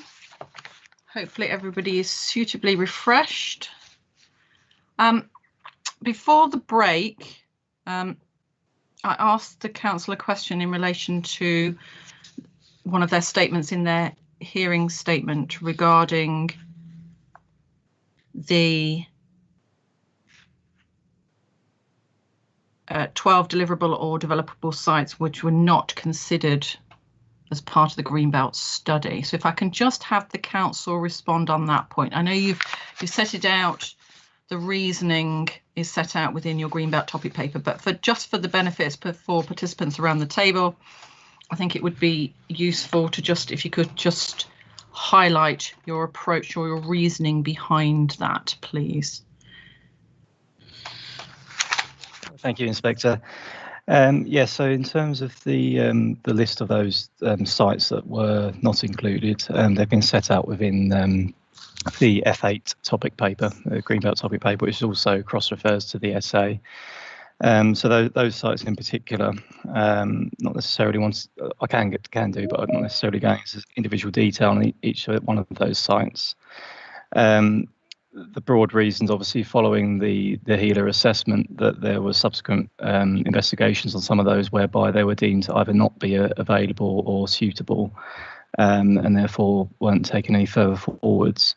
As set out in paragraph 4.7 of the topic paper, obviously there obviously more detailed work that was carried out in some cases. Obviously, some of those were deemed to be non-developable. Some were ruled out of flood risk reasons, for example, or they were partly with, I think one of the sites was within a historic park and garden. So those were subsequently not taken forward as a result of that, in terms of those more detailed points. And just to clarify, in looking further at your topic paper, so F8, you then go and you give reasonings behind three sites that set out or given a low contribution towards Greenbelt purposes, and whether these were then taken forward just in terms of their assessment. Because obviously the decision to decide whether to include sites or not is a slightly different matter in relation to whether it goes into the plan and in terms of the spatial strategy. That's something we'll be discussing a little bit later. But in terms of these sites were considered to have a low contribution towards Greenbelt, and that was considered as part of the Greenbelt study. Is that correct? That's how it came to that. Yes, that's correct. Yeah. Okay. Thank you for that. Are there any comments? That was just to provide some clarity, to just ensure that we understand the council's approach on the inclusion of sites within the assessment. Let me just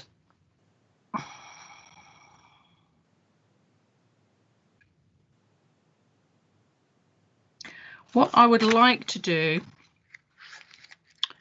is move on from looking at what the Greenbelt study says in relation to sites and the approach, the methodology that has been used. I think we've had a bit of a go at that one this morning. It's certainly something that we will come back to as the examination progresses, and we're certainly giving no directions or anything at this time. We need to hear much more evidence on specific sites and additional evidence on other topics yet before any direction is given as to whether additional work is required or not. So we're certainly not going down that route at the moment. Does anybody, before I move on, so I'm going to be moving on to question 26 shortly. Is there anything that anybody else wishes to say about the Greenbelt assessment at this stage? With the caveat that we will be talking about it when we come to matters 6 and 7 in relation to site specific. Mr. Ratcliffe, please. Thank you, and thank you for letting me speak again. I'm speaking as a layman because I don't have a legal background, so I'm not able to reference paragraphs in the MPPF for greenbelt policies. So I'm just looking at this from a purely strategic or common sense point of view.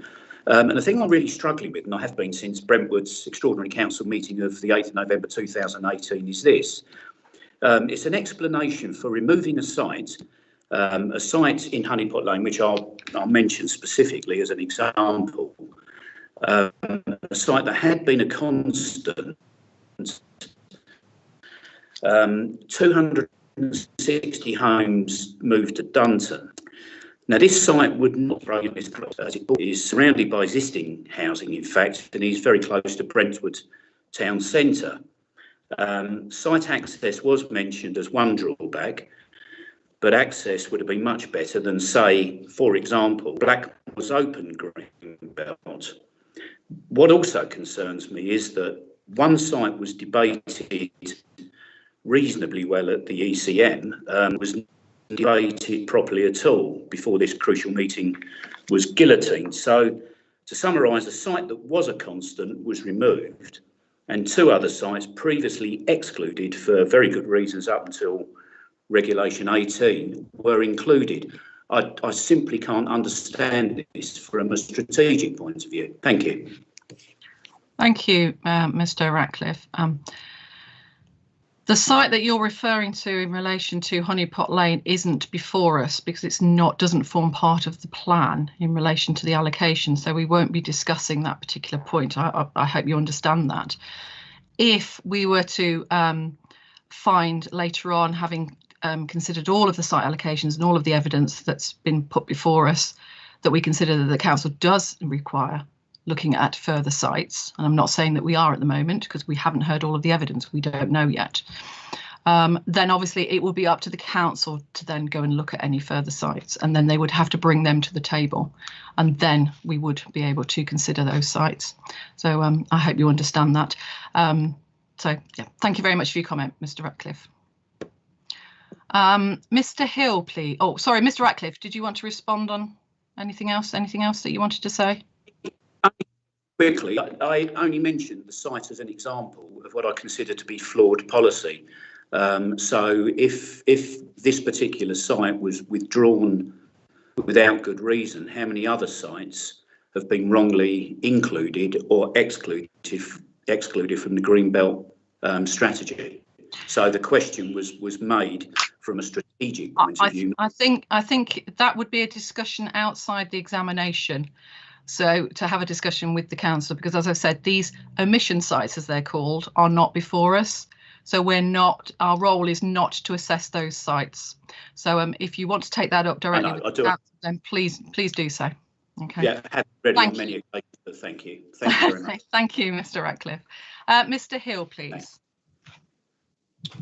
Thank you, ma'am. I understand the nature of the exchange you want to have this morning on these points, particularly in relation to your question 28. So I'm not going to draw you into the detail of the individual sites. All I wanted to say was that we do hope that you and your colleague will reflect on what we've said at paragraph 112 of our hearing statement, which is inevitably focused upon my client's site, but we say does show the sort of issues that we say generally have arisen with the Greenbelt study, and we'd like you to reflect on those when you are completing your consideration of the matters that are part of this examination. Thank you, Mr. Hill. Before we move on, Mr. Ratcliffe, was there anything at your hands up? Was there anything else you wanted to add? Or was that just a legacy hand? No, this is my usual lack of skills, and I'm also trying to operate from it's lowered.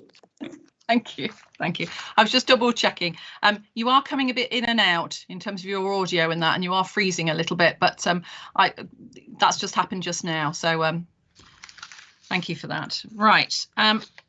What I would like to do then, unless the council has anything further that they wish to add on the robustness, because you have your technical expert there at the present, the robustness of the methodology and the robustness of the Greenbelt study.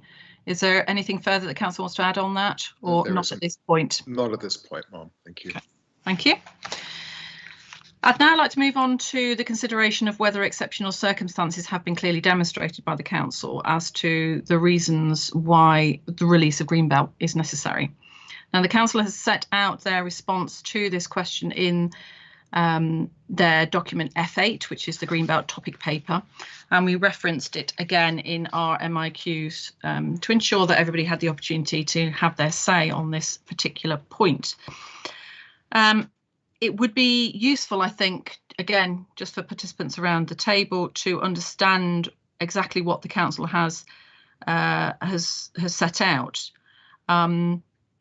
because this wasn't set out at Regulation 19. There was no exceptional circumstances set out by the Council or at that stage in the evidence. So it was only in response to our initial questions that this has come out as a specific document. So I think it would be useful if the Council could just summarise very succinctly the key reasons why they consider there are exceptional circumstances in its totality. Exceptional circumstances in relation to sites, of course, we will be discussing that when we come to matter 6 and matter 7. That's a different matter. It's just that general approach, first of all, of whether there are exceptional circumstances. So if the Council could just succinctly set those out, and then we'll, if there is anybody here who wants to discuss that. I'm not proposing a large discussion on this point, to be fair, because I think everybody wishes to discuss matters relating to sites. So could the Council just summarise that, please? Thank you, Inspector. I think our position from the Regulation 19 documentation and evidence was essentially based around the issues of need and meeting need. And in order to meet need, the requirement on our part, following full assessment of all options, to allocate within the Greenbelt. Although we appreciate, since your questions, that we've had to provide some more information about the process by which we've gone about doing that.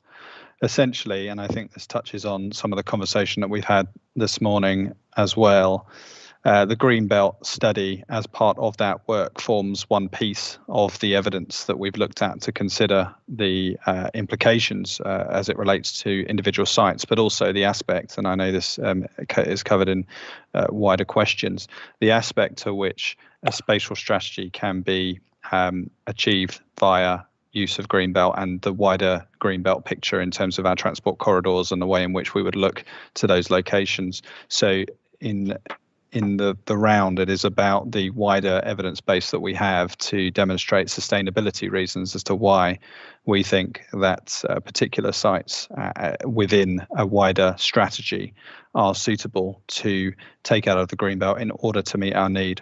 So it's been the basis of a series of evidence-based documents that we've looked through to justify why particular sites should be allocated in order to meet that need. And ultimately, it's about meeting needs in full, which has always been the position, and certainly been the position for Reg 19, and since that the Council is trying to take to make sure that we're able to do that without looking at our neighbours, for instance, as we've looked at already, and other ways in terms of considering all aspects of brownfield delivery and maximising density and such, which we've covered this morning. That really has meant that the Council's had to make hard choices. I think that that's a point that we would stress. This is something that the Council has not done particularly willingly and has done reluctantly in order to look at the way in which need can be met. Greenbelt has had to be looked at, and that's been a difficult process over a number of years of considering the way in which that can be done. But we maintain that we've considered all options through that process, and we've thoroughly considered all sites and assessed all sites in terms of what we consider to be a sustainable strategy. Thank you, Mr. Drain. Mr. Hollingworth, please. Thank you, Ma'am. Just really to support Mr. Drainer, but and add to it, if I may. I think, well, clearly exceptional circumstances are not defined in either national policy or the planning practice guidance. We do, of course, have case law, and I think we're doing quite well, because I think we're in two and a half hours in, and no one's mentioned Calverton yet on a Greenbelt session, but I'm afraid gonna drop it in, Mum. Of course, we do have the Calverton I wondered when judgment. that would come up. Yeah, Yes. I think I'll win a prize. I think for the first one then. But in terms of Calverton, I think we need to be mindful of both the scale of the objectively assessed needs, as Mr. Drain has explained there, and I think, as we heard yesterday, in respect of employment needs in particular, there is a significant, are significant employment needs. And of course, there's also a spatial dimension to those and a qualitative dimension as well. And without wishing to get site specific, again, it was discussed yesterday the sustainability benefits of releasing Greenbelt on the western portion of the borough to achieve those employment needs in a sustainable manner. And going back to Calverton, it's not just about whether development needs can be met without impinging on the Greenbelt, which they clearly can't in any case here, but we also need to look at whether development needs can be sustainably met without impinging on the Greenbelt, which is the point I wish to emphasise from the Calverton judgment. Thank you. Thank you.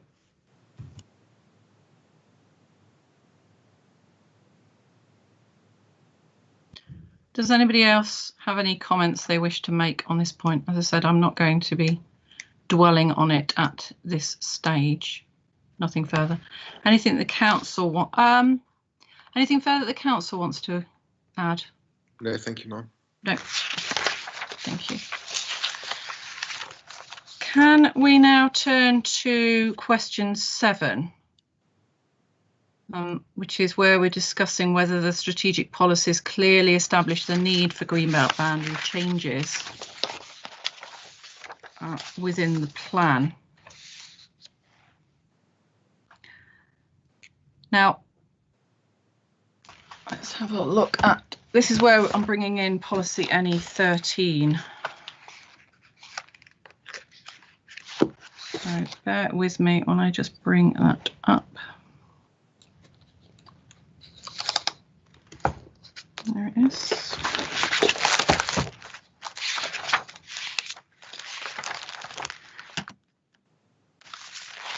Now, in the I understand that the council's position has slightly changed on this from, I think in your Greenbelt topic paper, you mention that policy NE, the role of policy NE 13 is to set out that requirement.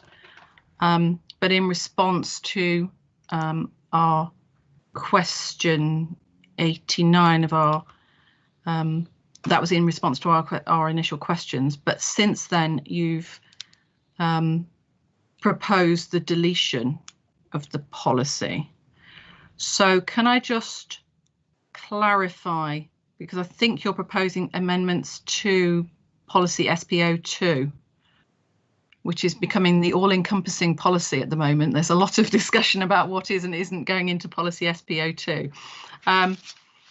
So can I just clarify that that's the council's, because that's in your, I think that's in your latest, that's the latest understanding. Am I correct on that? So you're now still proposing to delete NE 13 and put appropriate wording into SPO2. Is that correct? That is correct. I know, and you've made the point before, strategic policies don't have to be in a strategic section of the plan. Yeah. However, Greenbelt is a strategic policy consideration of great importance and characterises much of this borough. We think, actually, given the strategy of the plan and the inherent need to consider Greenbelt issues, we ought to move this into SPO2 in order to, as it were, make it a headline element of the plan, to put it within the strategic section of the plan, just for clarity and to make sure that it has the importance it deserves.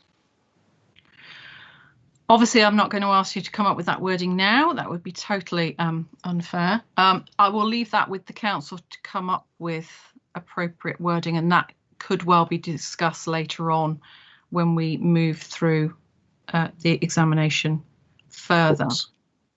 Are there any queries or any comments that anybody wishes to raise on that particular point? Mr. Stebbing, please.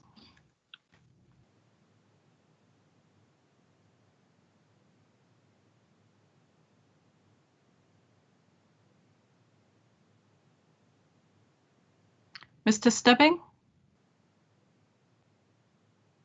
Thank you, Ma'am.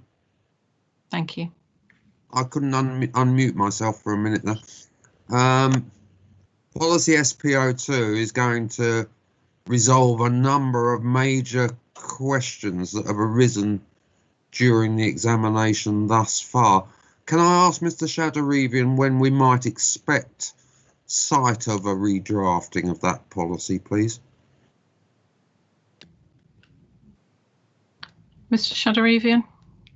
Well, I really am actually, rather than me setting timetables for these. I was going to say it will be up to us to determine what we wish to see in a way that meets your requirements.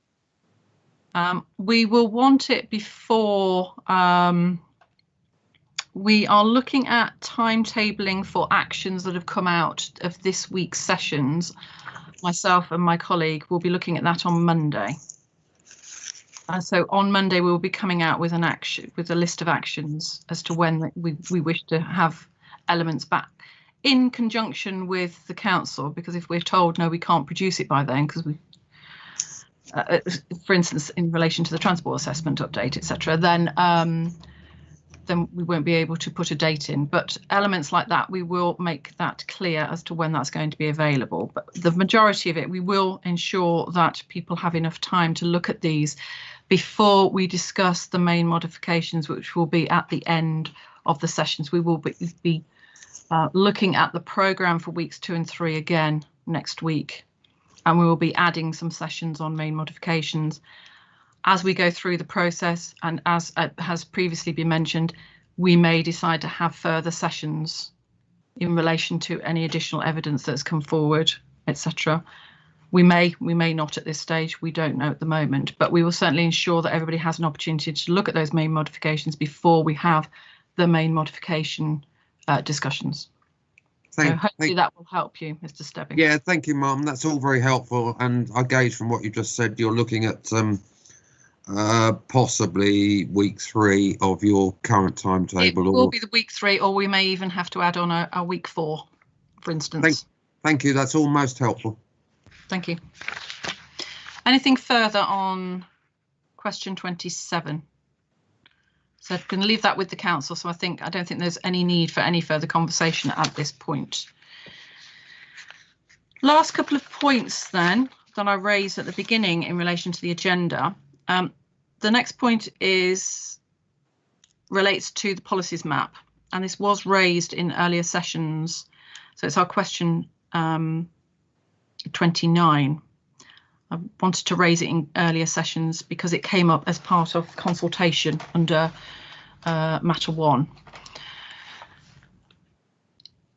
And I just want to highlight it here in case anybody has any queries again, but I don't think anybody does, but I will just highlight it again. And it's the issue of the additional areas of land being released from the Greenbelt that haven't been highlighted on the policies map previously. They have been highlighted through the Council's Greenbelt topic paper, but obviously that wasn't part of a Regulation 19.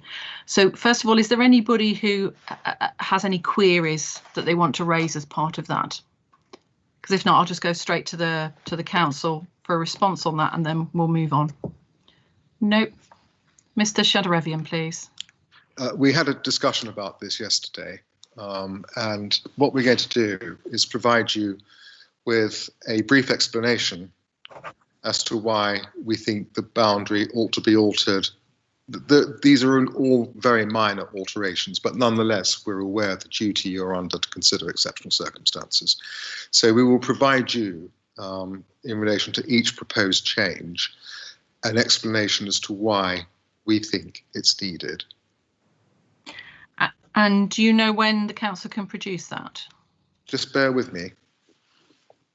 How long will it take? Right. I am aware. Ms. Polaris has already done the work. I've yet to look at it, So as soon as it's done, we'll put it up on the examination website and send it to you. Thank you. And then on that basis, Ma'am, what I was intending to do is to allow you to come back. And if you're satisfied that there is sufficient reasoning there to justify exceptional circumstances, then it's a matter of you recommending that as part of the modifications process. Absolutely, yes. Okay, thank you very much. We will certainly have a look at that and see whether that alleviates the our duty to consider that. Okay, anything else on that? No. Can we move on to the final point that I raised about safeguarded land? Now, I recognise this isn't a specific MIQ that we have raised this, but it was in our initial questions. And it's in relation to paragraph 139 of the framework.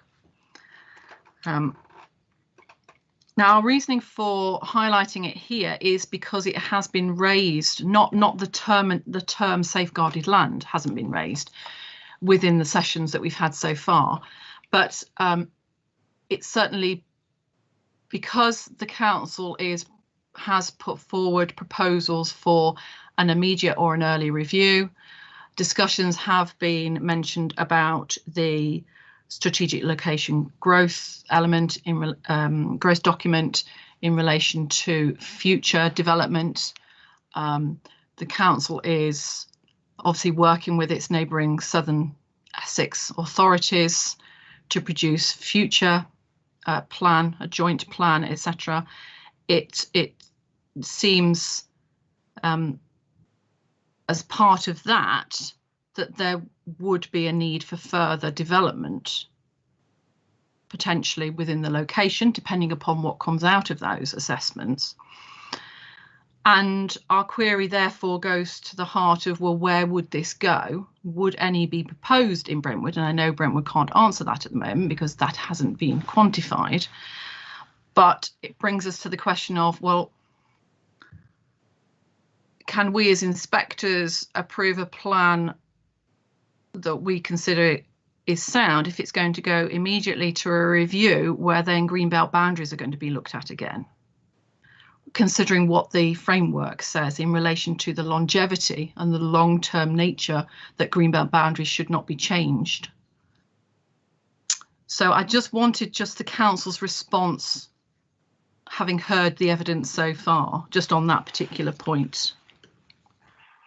Well, firstly, Ma'am, in relation to the review, if you accept the reasons why we think the review is appropriate, that an early review is appropriate in the circumstances, and that it's better actually to have a plan in place at the earliest opportunity. I understand that, yes. If you accept those arguments, then maybe we are then meeting our needs for the plan period. Bear in mind also that as an allocation and as an area proposed to be taken out of the Greenbelt as part of this plan, Dunton does provide capacity, a lot of capacity, beyond the plan period, and that must not be forgotten. No. Secondly, decisions about where development should be located ought properly to form part of that review, because it will entail undoubtedly sub-regional issues. It will engage a duty to cooperate, and who can tell what the end result of that process might be. But one can say, I think, with a fair degree of confidence, that there will be a need to release further greenbelt land, but that will have to go through due process. And no doubt all of the considerations which have been raised in relation to the strategy in relation to this plan will be raised again in relation to the review. And one cannot preempt the outcome of that process. Now, so far as the MPPF is concerned, I have to say that in the context of Brentwood, I'm slightly unsure about how the framework, particularly in relation to safeguarded land, can be properly applied. Just let me take you to the document. If we start with paragraph 135,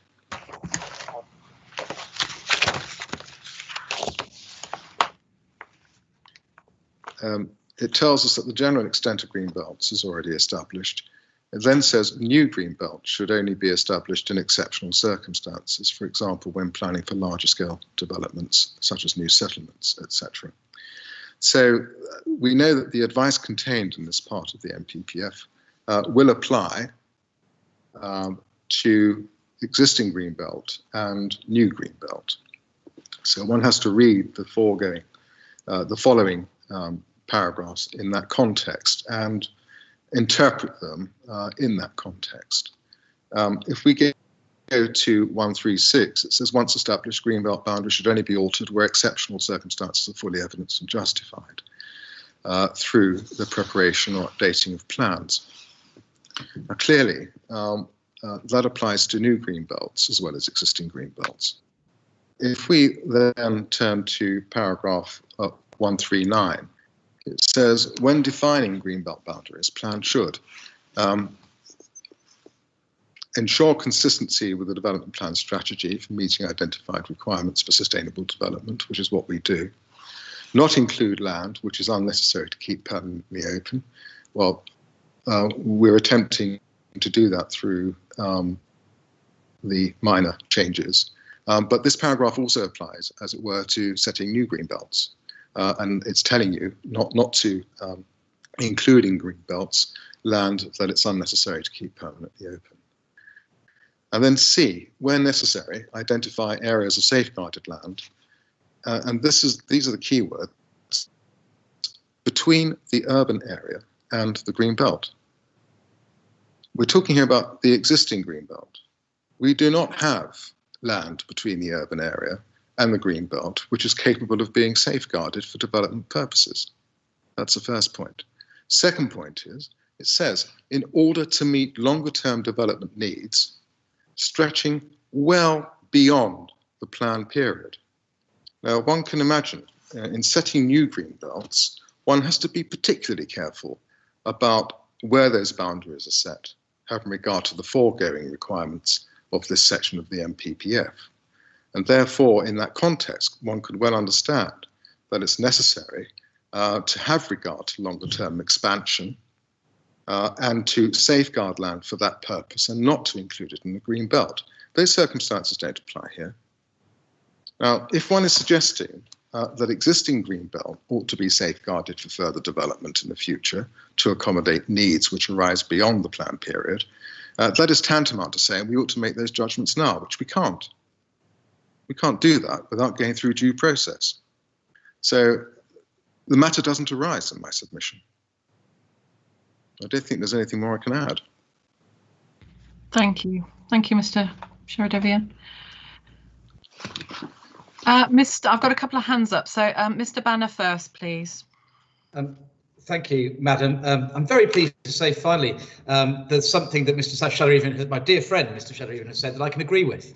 And that's who knows what the plan review it will produce in relation to answers on Greenbelt. There are a lot of uncertainties. That's why we say that the council's approach of pushing ahead with this plan before it's got its ducks in a row in relation both the evidence base and in relation to dealing with also all the issues we discussed this week is inappropriate. It undermines the permanence of the green belt, because on the council's own admission, the green belt's going to be chipped away under this immediate, as we were told, review, which of course is going to have to look at the JSP issues as well as the plan period issues. So I do agree with him, but I say that really tells in favour of getting it right now, which the council hasn't done, as opposed to cracking on the basis that it's better to have some plan in place and then review at leisure. It's right to get this right now. If, Madam, it's going through your mind, as it may or may not be, that, well, maybe an answer to some of these issues is to safeguard the West Horton proposal and release Dunton. I'd suggest that actually the proper analysis, if you are thinking about safeguarding, is the other way round, bearing in mind paragraph 138, first consideration, and bearing in mind what Mr. Sheridavian himself says, that Dunton is a long-term picture, whereas West Horton is oven-ready and is sustainable now. That the right way round would actually be to release our site now and safeguard Dunton, if you're thinking about doing something in relation to safeguarding. Thank you, Mr. Banner. Can I bring in Mr. Hill, please?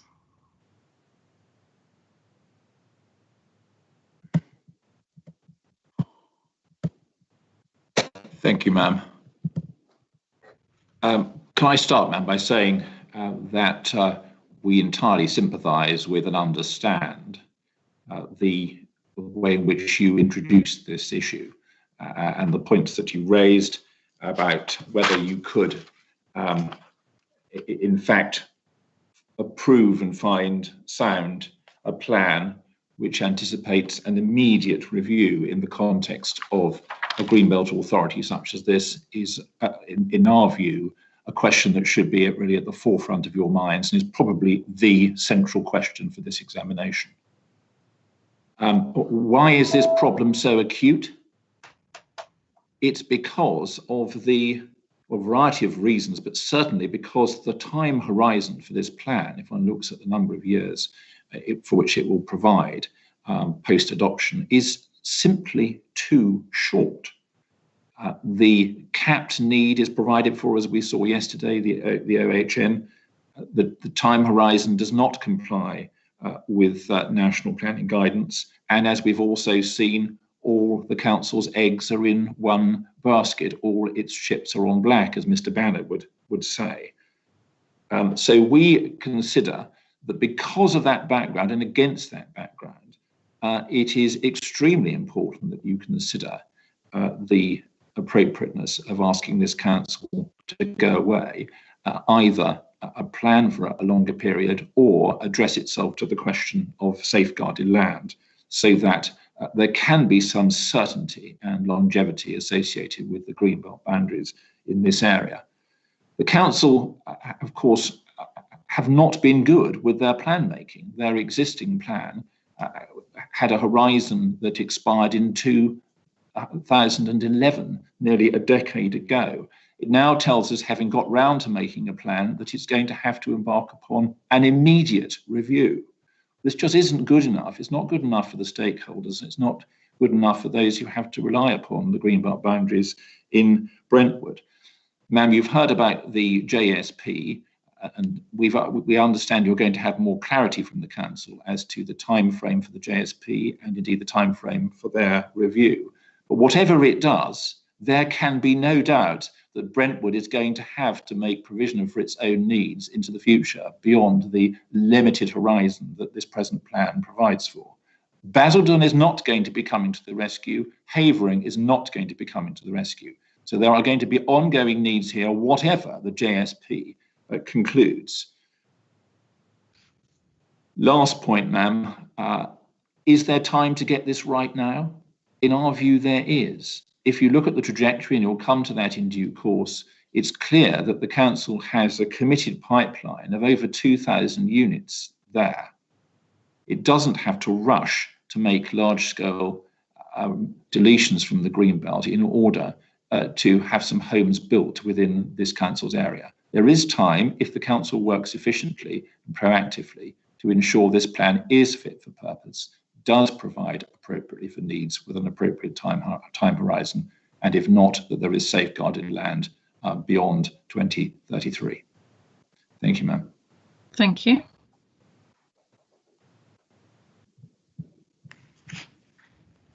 Mr. Phone, please. Has my microphone? Yes, my microphone has come on. I can hear you, yes. I wish to comment on the issue around extending development immediately around West Horndon. It is, as you will be aware, Brentwood's policy to have isolated villages, and we would support that. Dunton Hills, as a proposal, is separated from West Horndon village, although perhaps uncomfortably close, but it is nevertheless separated. Nearly all the land around, immediate land around the village, has got people wanting to build on it for all sorts of reasons, but mainly because they're going to make a fortune out of it. And when they do so, it will be at the expense of the existing very, very stable and good community of West Horndon. Now, if you do Dunton Hills Garden Village, which, as I said, we're not opposed to, although there's some details that need to be sorted, there is a separation, and that is totally appropriate, totally within the character that's set out within the National Planning Policy Framework. If you start to expand West Horndon, it will just what you will get is just an expanding boundary, because once you've extended out to the A128, you'll then get people say, well, why can't we do Dunton Hills Garden Village again, etc., etc. So I really very, very strongly disagree with the comments that were made by Mr. Sorry, I can't read his name now. Mr. The gentleman from EA Strategic Land. Mr. Bannon. Yes, he is utterly and completely wrong. It's just totally his comments are totally inappropriate. Thank you. Thank you, Mr. Fone. Is there anything that the council wants to respond on from what they've heard on this particular point? Just a couple of points, Mum. Without reiterating the reasons for adopting a plan as soon as possible, then embarking upon a review within 2.5 years, etc. The chips are not all on black, quite clearly. There is a dispersal approach here, so far as it's sustainable. And the review, when it comes, of course, won't just be extending the existing plan by a couple of years. We're dealing with the 4-plan period at the date of review. So there's that to take into account as well. So there will be much longer term structural issues to consider. So far as having a pipeline of allocations or opportunities, the important point about having a plan in place as early as possible is to ensure the orderly progress of development within the borough, which is properly supported by appropriate infrastructure, for which one needs a scheme, a policy scheme in place. And that's what this plan will do.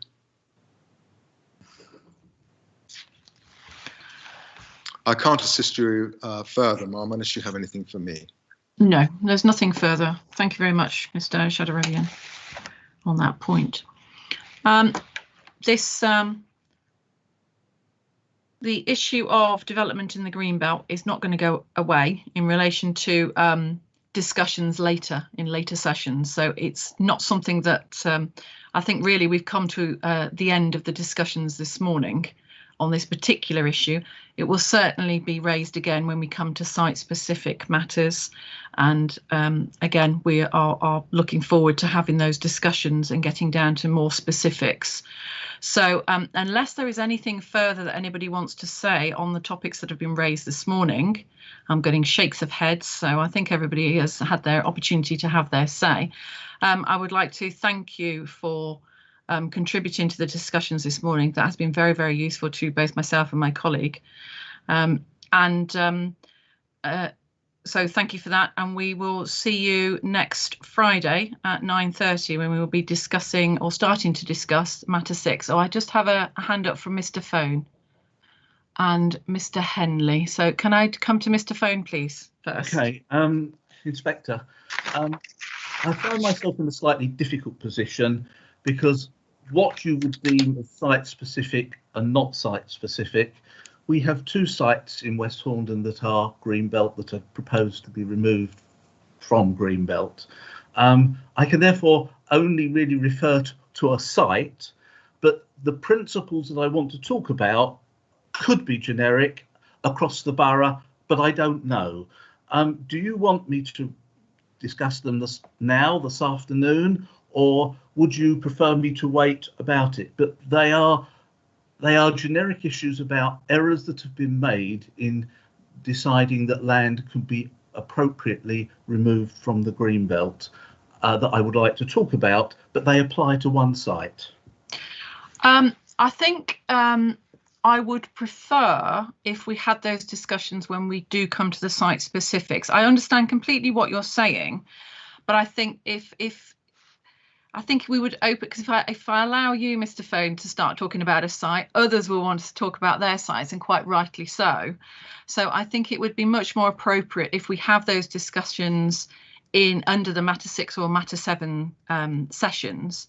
But I fully understand that what will be discussed under those sessions may well have a general issue in relation to how the Greenbelt assessment has been carried out, etc. Yeah. So, okay, I will do that. The problem I have is that one of the issues that I bring up was we didn't bring it up at the time because we thought it would be brought up later. And when we tried to bring it up, we were told, no, that issue is past and closed. Well, I'm not going to get caught like that by Brentwood Council again, or actually Essex County Council is involved in that. I want to make sure that you have the real details available to you so that you can make an informed and appropriate decision. But if you're happy to do that and recognise that what we will talk about could, in some respects, reflect back to today, then I'm happy. That's absolutely fine. Yes, we do understand that. There is, I've made it clear that there is always going to be some cross-cutting across sessions, but I think it's more appropriate that we discuss specifics, because I think then we can really home in on what the particular issues are or potential issues are, and then if there's a wider issue, then we can widen it out once we've heard that. That's fine. Thank you very much. Thank you, Mr. Phone. Mr. Henley, please. Good afternoon, Ma'am. Yes, I just wanted to really just endorse the views and the comments that have been made by Mr. Hill regarding the kind of the safeguarded land points. I mean, it's clear from the discussions that we've had over the last few days that this plan has been very much a kind of race to the bottom to get the plan issued as quickly as possible and using the minimum housing numbers. And I think we also heard, whether it's, you know, an uncapped or capped figure, there's clearly going to be some kind of infrastructure delays potentially to delivery rates. And, you know, the council really has to consider the need for flexibility if we're going to actually deliver homes in the borough going forward under this plan. And I think, we do endorse the plan, in terms of how it's coming forward, and we need to find real solutions, but we need to find them now with sufficient flexibility, and therefore having a contingency plan in place now and not leaving it to kick the can down the road, so to speak. And then I think in that regard, and I know we're not looking at particular sites or emission sites and not talking specifically, but I think, one has to look at some of those emission sites to fill that gap or that contingency, and then you look towards those ones that have been identified in the sustainability assessment that have performed well and are having merit as being logically sustainable. And in that regard, one has to then look again at the sites in and around Brentwood for the reasons that we've said about the infrastructure development that's going in there, and Elizabeth Line and Crossrail 2. And I think, certainly in terms of paragraph 138, we should be looking at firstly those sites that are sustainable and have the infrastructure around them, and also sequentially looking at those brownfield sites, those green belt sites that have an element of brownfield within them as part of that process. Thank you, Mr. Henley. Mr. Hill, please. Thank you, ma'am. It's just an admin point, really. I think you alluded earlier to the fact that you were going to meet at the beginning of next week to draw up a list of issues that you wanted further input on from the council.